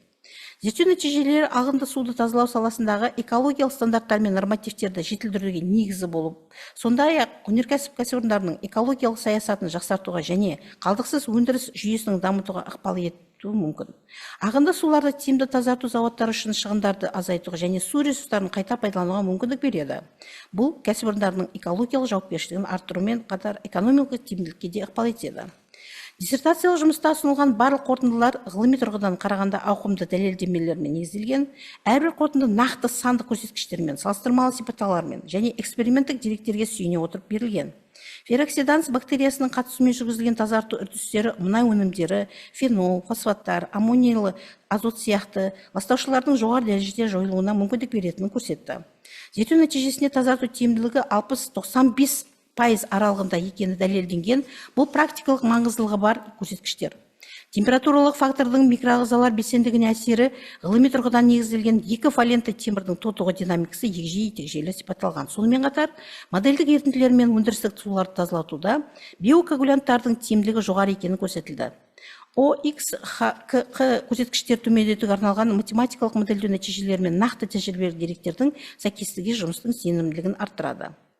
Жалпы бірнеше қағидаттар көрсетілген. Бірінші қағидат бұл жаңалығы дәлелденді. Басқаша айтқанда, сүт өнімдерін бар модельдік ерітіндінің тазарту барысында биокоагулянт ретінде феррооксиданс суспензиясы 40% мөлшерінде қолданылды. Нәтижесінде лактоза мөлшерінің төмендеуі және ерітіндінің мөлдірлігінің жоғарылауы арқылы тазарту тиімділігі анықталды. Зерттеу нәтижелері бойынша модельдік ерітіндінің тазалану дәрежесі 92%, 15% пайызға дейін, ал судың мөлтірлігі 80% деңгейге жетті. Қағидат тривиалды емес, себебі алынған ғылыми нәтижелер өзекті және ғылыми жаңалығы бар. Қағидат бұл жаңа болып есептелінеді және жұмыс жүйелерінің қосылыстарының тепе-теңдігінің таралуына термодинамикалық модельдеу алғашқы рет жүргізілді. Қолдану деңгейі кең болып есептелінеді, себебі алынған мәліметтерді ағынды суларды коагуляциялық әдіспен тазалау процестерінде практикалық деңгейде қолдануға мүмкіншілігі бар. Мақалада дәлелденген себебі мысалы алатын болсақ, алынған нәтиже бұл the possibility of using bacterial suspension Acetobacillus ferroxidans H1 as a biocoagulant for wastewater treatment of milk processing enterprises ғылыми мақаласы ретінде Industrial Technology and Engineering Alliance журналында жарияланған. Екінші қағидатым бұл тағы нақты дәлелденген, себебі ферроксиданс H1 бір штамының өсуі және олардың тіршілік әрекеті үшін оңтайлы жағдайлар анықталды. Басқаша айтқанда плюс 30, плюс 35 градус Цельсияда және pH 2-2,5 микроскопиялық талдау нәтижелерінде физиологиялық морфологиялық ерекшеліктері анықталды. Қағидат тривиалды емес, себебі алынған ғылыми нәтижелер өзекті және ғылыми жаңалығы бар. Және жаңалық болып есептелінеді бұл қағидат. Қолдану деңгейінде алынған нәтижелерде ағынды суды биологиялық, биохимиялық тазалау әдістеріне пайдалануға мүмкіндігі бар. Және алынған нәтижелер ағынды суды тазалауды пайдаланатын Acetobacillus ferroxidans H1 бактериялық штамның темірді биохимиялық тотықтыру жылдамдығын зерттеу тақырыбындағы ғылыми мақала Вестник университета Шикарема серия технические науки журналында жарияланды. Үшінші қағидатта дәлелденді, эксперименттік деректердің ағынды судың құрамындағы OX мөлшерінің тазалау деңгейі және кейінгі жоғары дәрежесін көрсетті. Қағидат тривиалды емес, себебі алынған нәтижелер өзекті және ғылыми жаңалығы бар. Сазды материал ретінде бентонитті және ферроксиданс бит тионды бактерияларын бактериалды химиялық жолмен алынған сульфат темір 1,175 грамм литр мөлшерінде пайдалану жолымен төмендетілген OX көрсеткіштері бар. Қолдану деңгейі кең, себебі алынған нәтижелер кәсіпорындық өндірістік деңгейде пайдалануға болады. Мақалада дәлелденген Scopus базына кіретін ғылыми техникалық журналда Ferrum 2SO4 and bentonite used to reduce code indicators and wastewater containing detergents Journal of Ecological Engineering журналында жарияланған. Диссертациялық зерттеуді ізденуші заманауи технологиялық және аналитикалық әдістерді қолдана отырып жүргізген, автор таңдаған әдістер сапалы және егжей-тегжейлі сипатталған. Диссертациялық жұмыста әдістемесі кеңінен танымал және дәлелденген ғылыми тәсілдерге негізделген, сонымен бірге белгілі бір отандық және шетелдік аналогтармен салыстырғандай, автор таңдаған әдістеме жеткілікті түрде егжей-тегжейлі сипатталған және дәлелденген. Диссертацияның тақырыбы бойынша ғылыми зерттеулер жүргізу үшін келесі заманауи әдістер пайдаланған. Ағынды су сынамаларының гидрохимиялық талдау сәйкесінше MEMS талаптарына сай жүргізілді.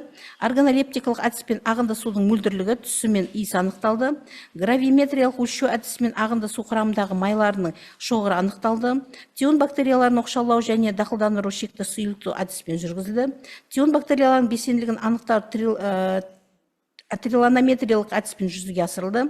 Бактериялық суспензия құрамындағы феррум 2+ ионның тотығы дәрежесін анықтау барысында спектрофотометриялық әдіс қолданылды. Модельдік ерітіндінің тазалану дәрежесі анықтауда полиметриялық әдісі қолданылды.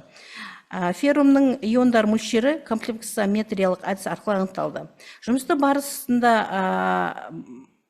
жалпы зерттеу нәтижелерін, статистикалық мәліметтерді, тәжірибелік бағалаулары, физикалық, химиялық және инженерлік экологиялық ізденістерді синтездеу, талдау және қорытындылау әдістері қолданылды.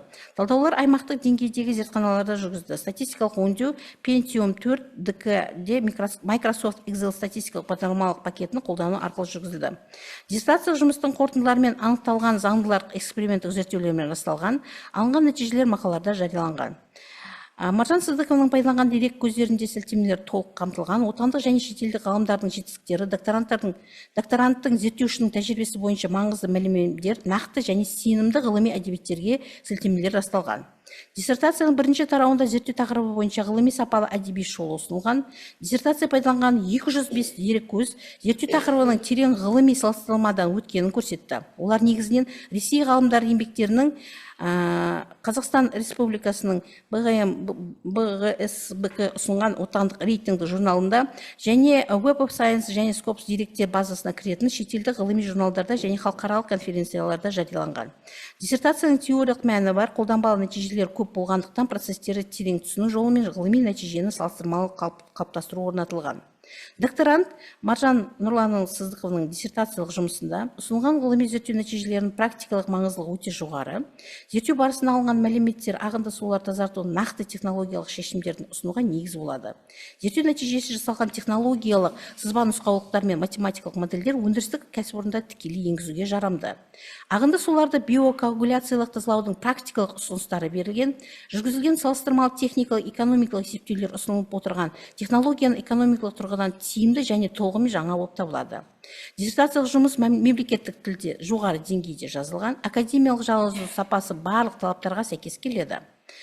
Диссертациялық жұмыста ұсынылған биокоагулянтты қолдану әдістемесімен алған нәтижелер жеткілікті ғылыми негізделген. Алайда болашақ зерттеулерде алынған деректерді салыстыру үшін әртүрлі маусымдық кезеңдердегі судың сапасына әсер ететін факторларды да кеңірек қарастыру орынды болады. Бұл ұсыныс жұмыстың мазмұнына елеулі әсер етпейді, керісінше болашақта зерттеуді тереңдетуге мүмкіндік береді.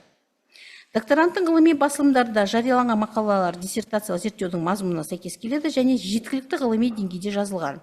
Автордың халықаралық Scopus базасына енген Ferrum 2, SO4-3 and bentonite used to reduce code indicators in wastewater containing detergents және use of the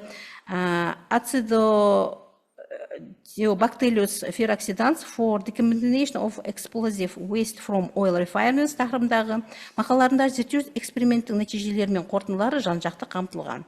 Қазақстан Республикасының білім және ғылым саласындағы сапаны қамтамасыз ету комитеті бекіткен басылымдарда бір мақала, елімізде және шетелге ұйымдастырылған халықаралық ғылыми практикалық конференция материалдарына 10 мақала жарияланған.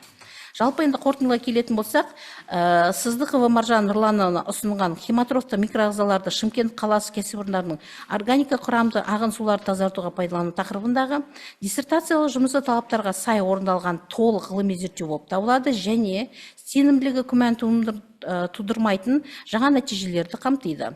Докторант 8D-02-5210 экология білім беру бағдарламасы бойынша философия докторы PhD ғылыми дәрежесіне лайықты деп ұсынамын. Ресми рецензент ретінде техника ғылымдарының кандидатымын, қауымдастырылған профессор Халел Досмұхамбетов атындағы Атырау университетінің жаратылыстану ғылымдары факультетінің деканы Истаманова Мансия Санаковна. Рахмет, Мансия Санаковна. Сөз кезегі рецензенттің ескертулеріне жауап беру үшін ізденушіге беріледі. Пікіріңізге рахмет, Мансия Санаковна. Ескертуіңізге жауап бере кетсем, бұл жерде ағынды судың құрамындағы талдау әртүрлі маусымдық режимде жүргізілуі керек делінген. Соған сәйкес түзетулер жүргізілді. Яғни ағынды судың құрамына талдау нәтижелері қаңтар айында алынған нәтижелер мен маусым айында алған нәтижелер көрсетілді. Рахмет. Рахмет. Жақсы, рахмет. Келесі сөз кезегі ғылыми кеңесшілерге беріледі. Бірінші биология ғылымдарының докторы профессор Исаев Ақмарал Өмірбековнаға сөз беріледі. Рахмет. Саламатсыздар ма? Ең біріншіден диссертациялық кеңестің төрайымы, диссертациялық кеңестің мүшелері, сіздерге рахмет біздің Маржан Сыздықованың диссертацияның қарастыруға алғаныңызға. Сыздықова диссертациялық жұмысты Мұхтар Әуезов атындағы Оңтүстік Қазақстан университетінің экология кафедрасында 2020-2023 жылдар арасында орындаған. Адам Мицкевич Познань мемлекеттік университетте істейтін жетекшісі профессор Беата Мессия сонымен бірігіп ғылыми бағдарламасы, жұмыс жоспары және зерттеу алгоритмі құрастырылған. Сыздықованың диссертациялық жұмысы өндіріс орындарының органикалық құрамды ағынды суларын микроағзалардың тіршілік нәтижесінде алынған биокоагулянтты қолдану арқылы тазарту мәселелерін шешуге арналған. Ұсынылған экологиялық тазарту технологиясын теориялық негіздеу үшін биологиялық тазарту әдістері, қалалық канализация және мұнай өңдеу зауытының ағынды суларының физика-химиялық сипаттамалары бойынша ақпараттық дереккөздер, патенттер мен ғылыми зерттеулердің шолу талдауы жүргізілді. Ғылыми жұмыстар істеу барысында Сыздықова өзін жоғары жауапкершілігі, еңбекқор маман ретінде көрсетті. Аналитикалық шолу дайындағанда үлкен көлемде әдебиеттерді өңдеген, оның ішінде шет тілінде шыққан басылымдармен танысқан. Қойылған міндеттерді шешу үшін қазақстандық пен шетелдік заманауи құралдарды пайдаланған. Оның ішінде растр электронды микроскоп, Фурье инфрақызыл спектрофотометр, хром-масс спектрометр, жоғарғы эффективті қабатты хроматограф тағы басқалар. Жалпы, бұл зерттеу өнеркәсіптік және коммуналдық ағынды суларды экологиялық қауіпсіз тазарту технологияларын дамытуға айтарлықтай үлес қосады. Оның нәтижелері су тазарту және ресурс үнемдеу саласында болашақ зерттеулерге негіз бола алады. Сонымен қатар, жуғыш заттар бар, ағынды сулардағы оттегінің химиялық қажеттілігін азайту үшін бентонит пен 3 валентті темір қолдану әдісін әзірлеу өнеркәсіптегі су тазарту жүйелерін жетілдіруге жаңа мүмкіндіктер ашады. Компоненттердің оңтайлы мөлшерін анықтау арқылы реагенттерге кететін шығындарды азайтуға және тазарту тиімділігін арттыруға мүмкіндік береді. Сыздықованың диссертациялық жұмысы ішкі логикалық біртұтастығымен ерекшеленеді. Толыққанды аяқталған ғылыми еңбек болып табылады. Ғылыми жаңалығы жоғары және практикалық маңызы зор. Жұмыстың нәтижесінде бірнеше Scopus базасына кіретін журналдар, ККСОН басылымға ұсынған журналдарда мақала және бір авторлық куәлік алынған. Орындалған диссертациялық жұмыс қойылған талаптарға сәйкес келеді, ал менің ойым бойынша Сыздықова Маржан Нұрлановна экология мамандығы бойынша PhD докторы ғылыми дәрежесіне лайық деп есептеймін. Рахмет. Рахмет, Ақмарал Нұрбекова. Келесі сөз шетелдік кеңесшісі доктор профессор Месияш Биатаға беріледі. The next word is provided to foreign scientific consultant Professor Beata Mesияш. Please. Okay. The moment. So on the dissertation work of Marzan Sыздықова, submitted for the academic degree of Doctor of PhD in the specialty in ecology. Relevance of the research topic: environmental safety is a strategic fundamental component of the national security of the country.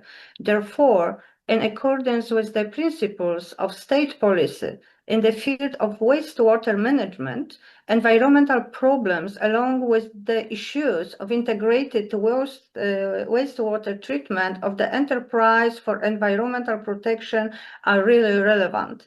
Scientific results and their validity. Dissertation work of Marzan Sыздықова is devoted to the solution of ecological problems of purification of organic containing wastewater of the enterprise with the use of biocoagulant. For theoretical substantiations of the offered technology of ecological treatment of wastewater, the generalized review of information sources, patents, and scientific developments on biological treatment of wastewater, on physical, chemical characteristic of such wastewater of city sewage and oil refinery executed. Determination of optimal conditions for the growth of Aciditobacillus ferrooxidans strains and establishment of its iron oxidation rate under different temperature regimes is a valuable result for biotechnology and also ecology. It was proved that the most favorable temperature is the range plus 30 degree plus 35, at which the rate of ferrum oxidation is 0.5, plus minus 0.5 gram per liter per hour.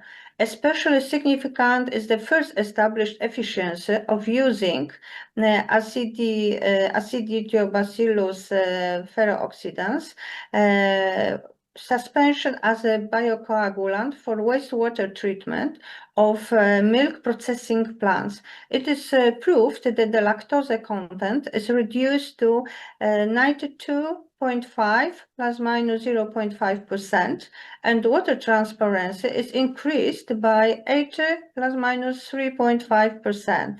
The effectiveness of bacterial chemical method using bentonite to reduce chemical oxidative demand in wastewater containing detergents was also confirmed. The optimum degree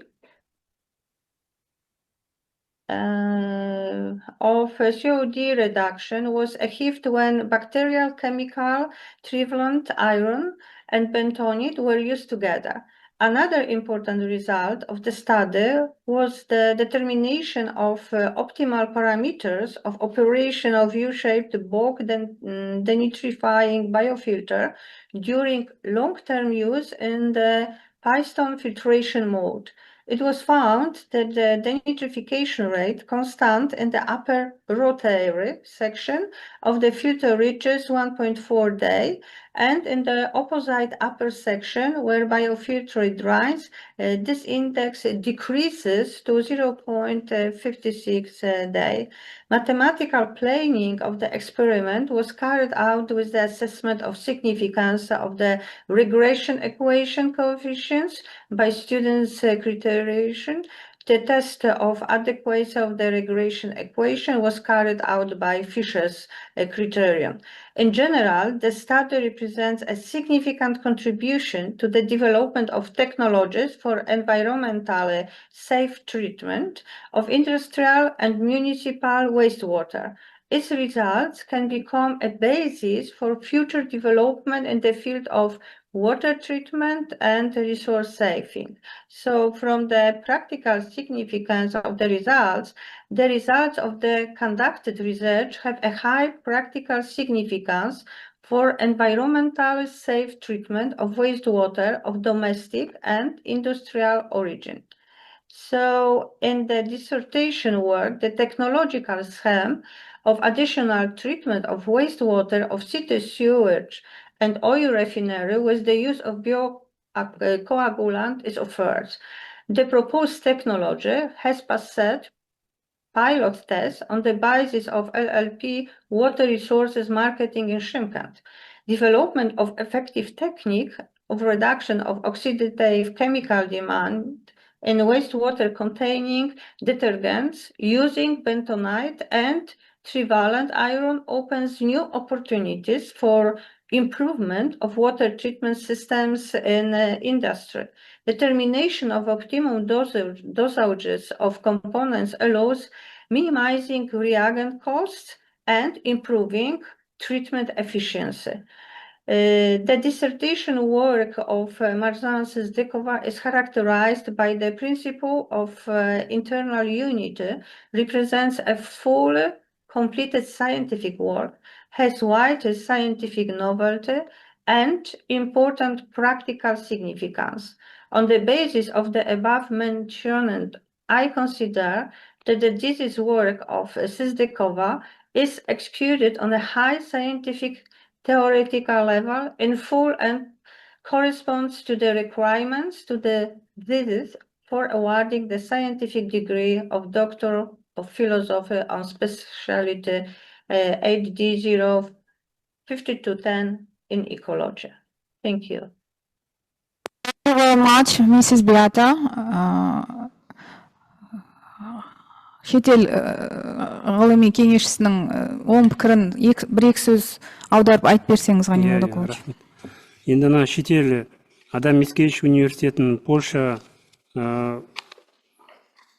Польша елінен келген осы біздегі диатаның негізгі пікірлерін қорытындысын айтып кететін болсақ, қазақ тілінде енді Сыздықова Маржан Нұрланқызының диссертациялық жұмысы ішкі мазмұндық бірлігімен сипатталады, оны толық аяқталған ғылыми зерттеу болып табылады.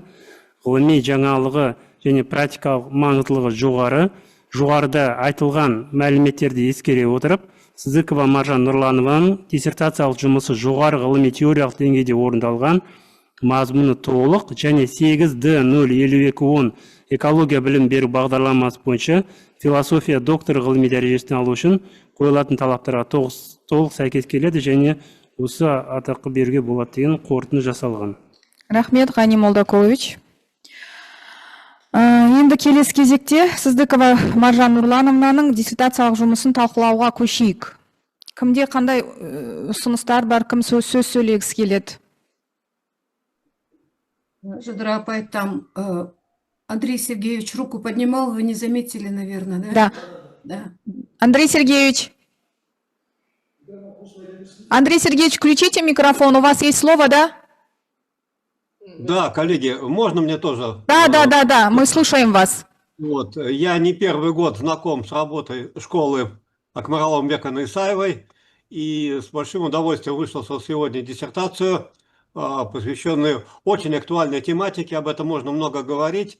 Вот, проблема очистки сточных вод, общемировая проблема, и особенно актуальна для крупных мегаполисов, к каким относится Шымкент.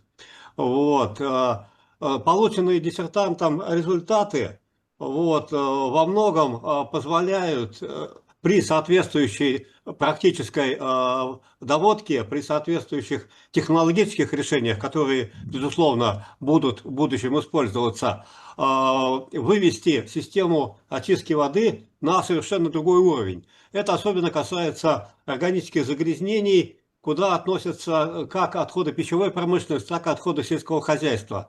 Я заведующий кафедрой сельхозбиологии и могу авторитетно сказать, что в настоящее время именно отходы сельскохозяйственного производства составляют основную нагрузку, водорастворимые отходы, на очистные сооружения. И поэтому в данном аспекте, конечно, данная работа, которую мы сегодня заслушали, заслуживает всяческого поддержки. И я ее достаточно высоко оцениваю, поскольку здесь применены самые современные методы исследований. Работа прошла отличную апробацию, о чем говорят публикации в солидных научных журналах, в том числе и на английском языке. И поэтому считаю, вот, внимательно послушав работу, познакомившись с аннотацией, что работа, безусловно, заслуживает присвоения ей ученой степени PhD, философии по специальности экология. Желаю успехов в дальнейшем диссертанту, в дальнейшей карьере. Спасибо большое, Андрей Сергеевич. Спасибо, ваше мнение очень бесценно для нас. Вам тоже удачи. Кімде қандай пікірлер бар? Менде де бір пікірлер бар еді осы жұмыс жайында. Орысша болса. Жалпы жұмысты тыңдап және қарап, жұмыстың өте өзекті екенін көруге болады. Докторант Маржан Нұрлановна өте жұмысты жан-жақты зерттегені көрініп тұр. Бұл жерде мына ағынды сулар, мысалға, әртүрлі компоненттілігімен, өзінің тұрақсыздығымен белгілі, ол барлық, тек қана бір Шымкент емес, барлық қалаларда, барлық жаңағы мекендерде керекті технология, жалпы осындай сулар түзіледі, және олардың құрамындағы жаңа органиканы, сосын кейін оттекке қажеттілігін төмендету, осы мәселемен жұмыс жасаған, және мына жергілікті қалдықтардан бөліп алған микроорганизмдерді, осы коагулянттардың жұмыс жасау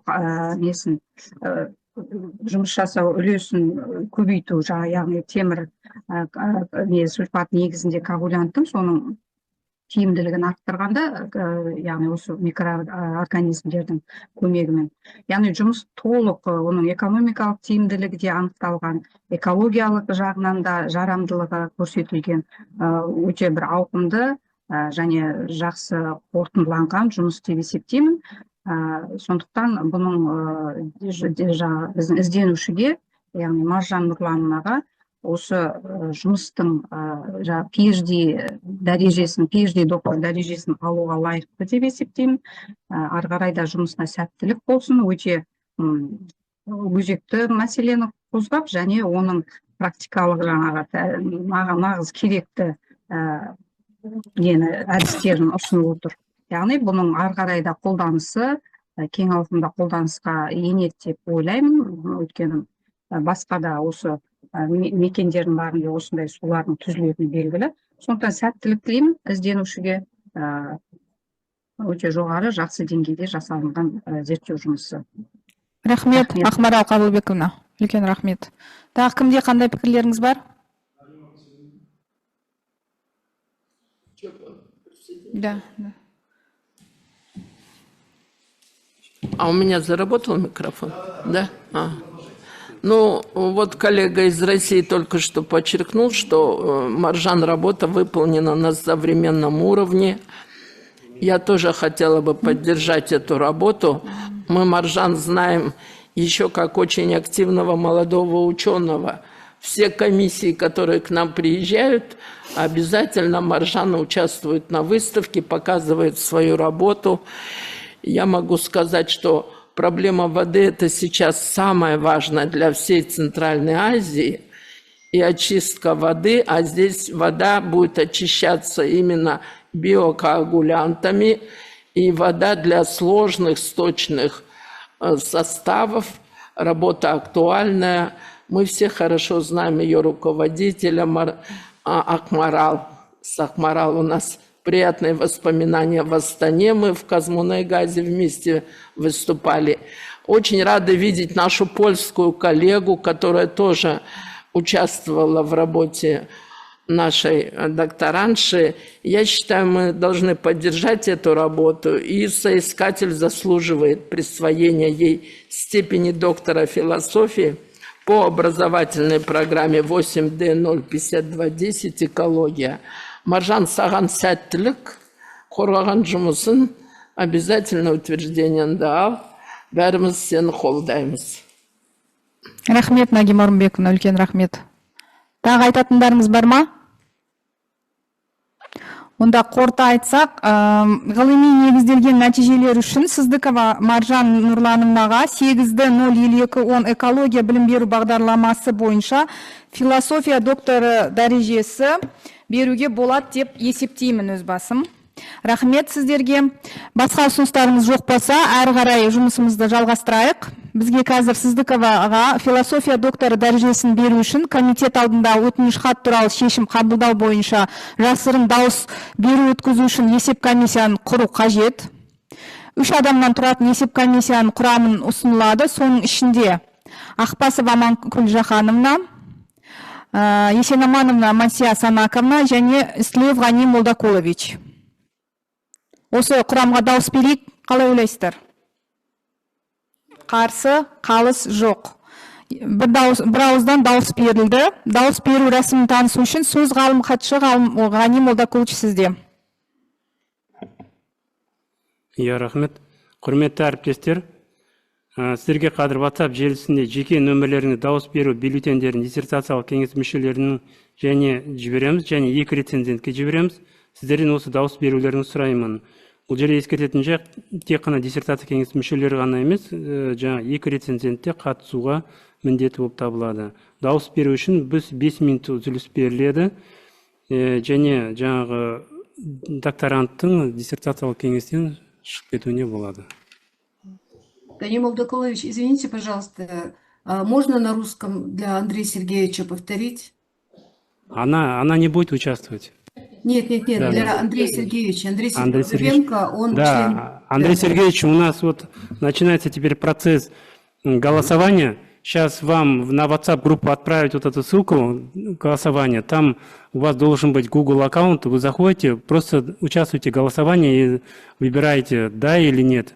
И в течение 5 минут. И во время, после этого мы как бы уже выбрали уже членов счетной комиссии 3 человек, присутствующих здесь офлайн. И они потом вот это все учтут, заполнят протокол и это все объявят. Спасибо. Да. Үзіліс. Объявляется 5-минутный перерыв для голосования.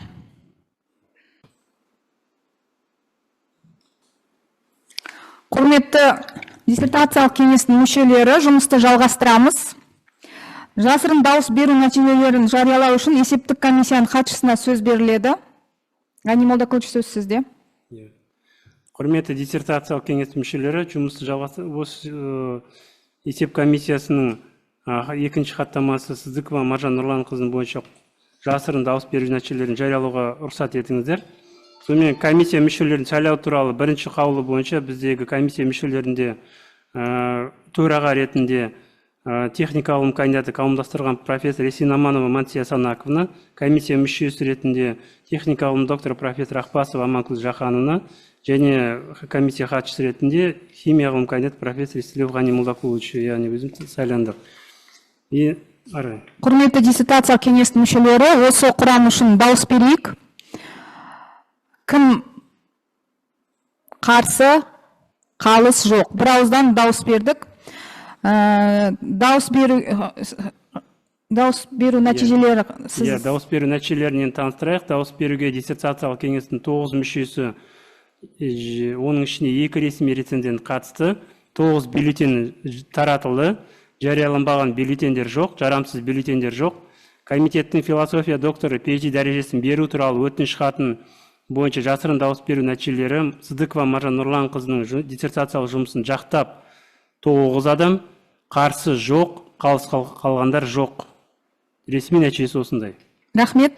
Құрметті диссертациялық кеңестің мүшелері, рецензенттер, есептік комиссияның хаттамасын бекітуін сұраймын. Бұл үшін ашық дауыс береміз. Кім қарсы, қалыс жоқ.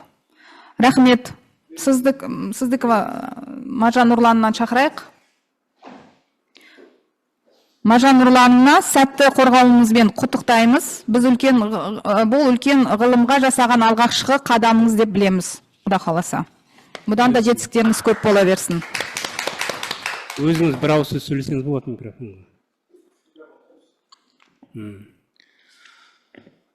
Құрметті диссертациялық кеңестің төрайымы, диссертациялық кеңестің қатысушылары, ең алдымен сіздерге диссертациялық жұмысымның талқылап, қорғауға ұсынғандарыңызға өте көп рахмет айтамын. Одан кейін ғылыми кеңесшілерім профессор Исаева Ақмарал Өмірбековнаға, профессор Биата Мисияшқа өзінің алғысымды білдіремін. Ресми рецензенттерім Аманкүл Жақановнаға, Мансия Санаковнаға білдірген пікірлеріңізбен жұмысымды талқылағандарыңызға рахмет айтамын. Сонымен қатар Польша мемлекетінде тәжірибе жүргізуге үлкен септігін тигізген профессор Багуша мен профессор Биата Мисияш және Лукашқа өте көп алғысымды білдіремін. Одан кейін Малайзияда өте көп маған көмек берген профессор Юнусқа алғысын білдіремін. Сонымен қатар отбасыма маған жәрдем беріп, әсіресе әке-шешеме көп алғысымды білдіремін. Достарыма жан жақтан қолдау білдіріп, жәрдем бергендерге көп рахмет айтамын. Рахмет. Рахмет. Құрметті диссертациялық кеңестің мүшелері, рецензенттер, сіздерден Сыздықованың диссертациялық жұмысы бойынша қорытындыны талқылау үшін жібереміз. Екі күнде ұсыныстарыңызды, пікірлеріңізді жіберсеңіздер болады. Келесі кезекте кеңес мүшелері және рецензенттер сыныптау белгілерін қарайық. Алдарыңызда тұр сыныптау белгілері. Құрметті диссертациялық кеңестің мүшелері және рецензенттер, сіздерге диссертациялық кеңестің сыныптаулы мүшелері бойынша талқылауды ұсынамыз. Сонымен осы талқылау үшін сіздерден сыныптаулы белгілер бойынша әр пунктті жеке-жеке оқимын. Соның ішіне қайсын сіздерге таңдайсыздар, соны сіздер айтып өтесіздер. Сонымен бірінші диссертация нәтижелерінің сипаты екі түрлі. Бірде бір тиісті білім саласы үшін елеулі мәні бар міндеттер шешілген, бірде екі маңызды қолданбалы міндеттер шешуде қамтамасыз ететін ғылыми негізделген техникалық, экономикалық және немесе технологиялық әзірлемелер баяндалған және көрсетілген. Осының ішіне қайсын таңдайсыздар? Бірде бір. Айтсаңызшы. Нағима Орынбек. Бірде бір. Бірде бір. Бірде бір таңдайсыздар, иә? Келесі, екінші, диссертациялық нәтижелердің жаңалық деңгейі. Сонымен, 2/1 нәтижелер жаңа сипатқа ие, 2/2 жеке нәтижелер жаңа емес, 2/3 нәтижелердің айтарлықтай бөлігі жаңа емес. 2/1 барлықтарыңыз келісесіздер ме? Келісеміз. Үшінші, диссертация нәтижелерінің құндылығы. Сонымен 3/1 жоғары, 3/2 қанағаттанарлық, 3/3 қанағаттанарлық емес. 3/1 барлық таңдады. Келісесіздер ме?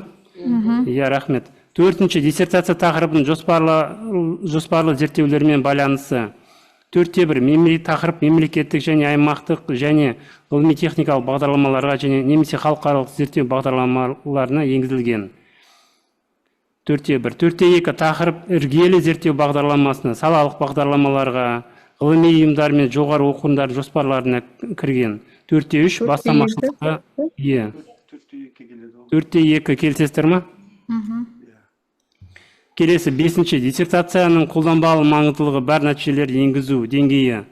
5/1 халықаралық деңгейде, 5/2 халықаралық деңгейде, бірақ өзі 5/1 бұл халықаралық гранттар алынды деген.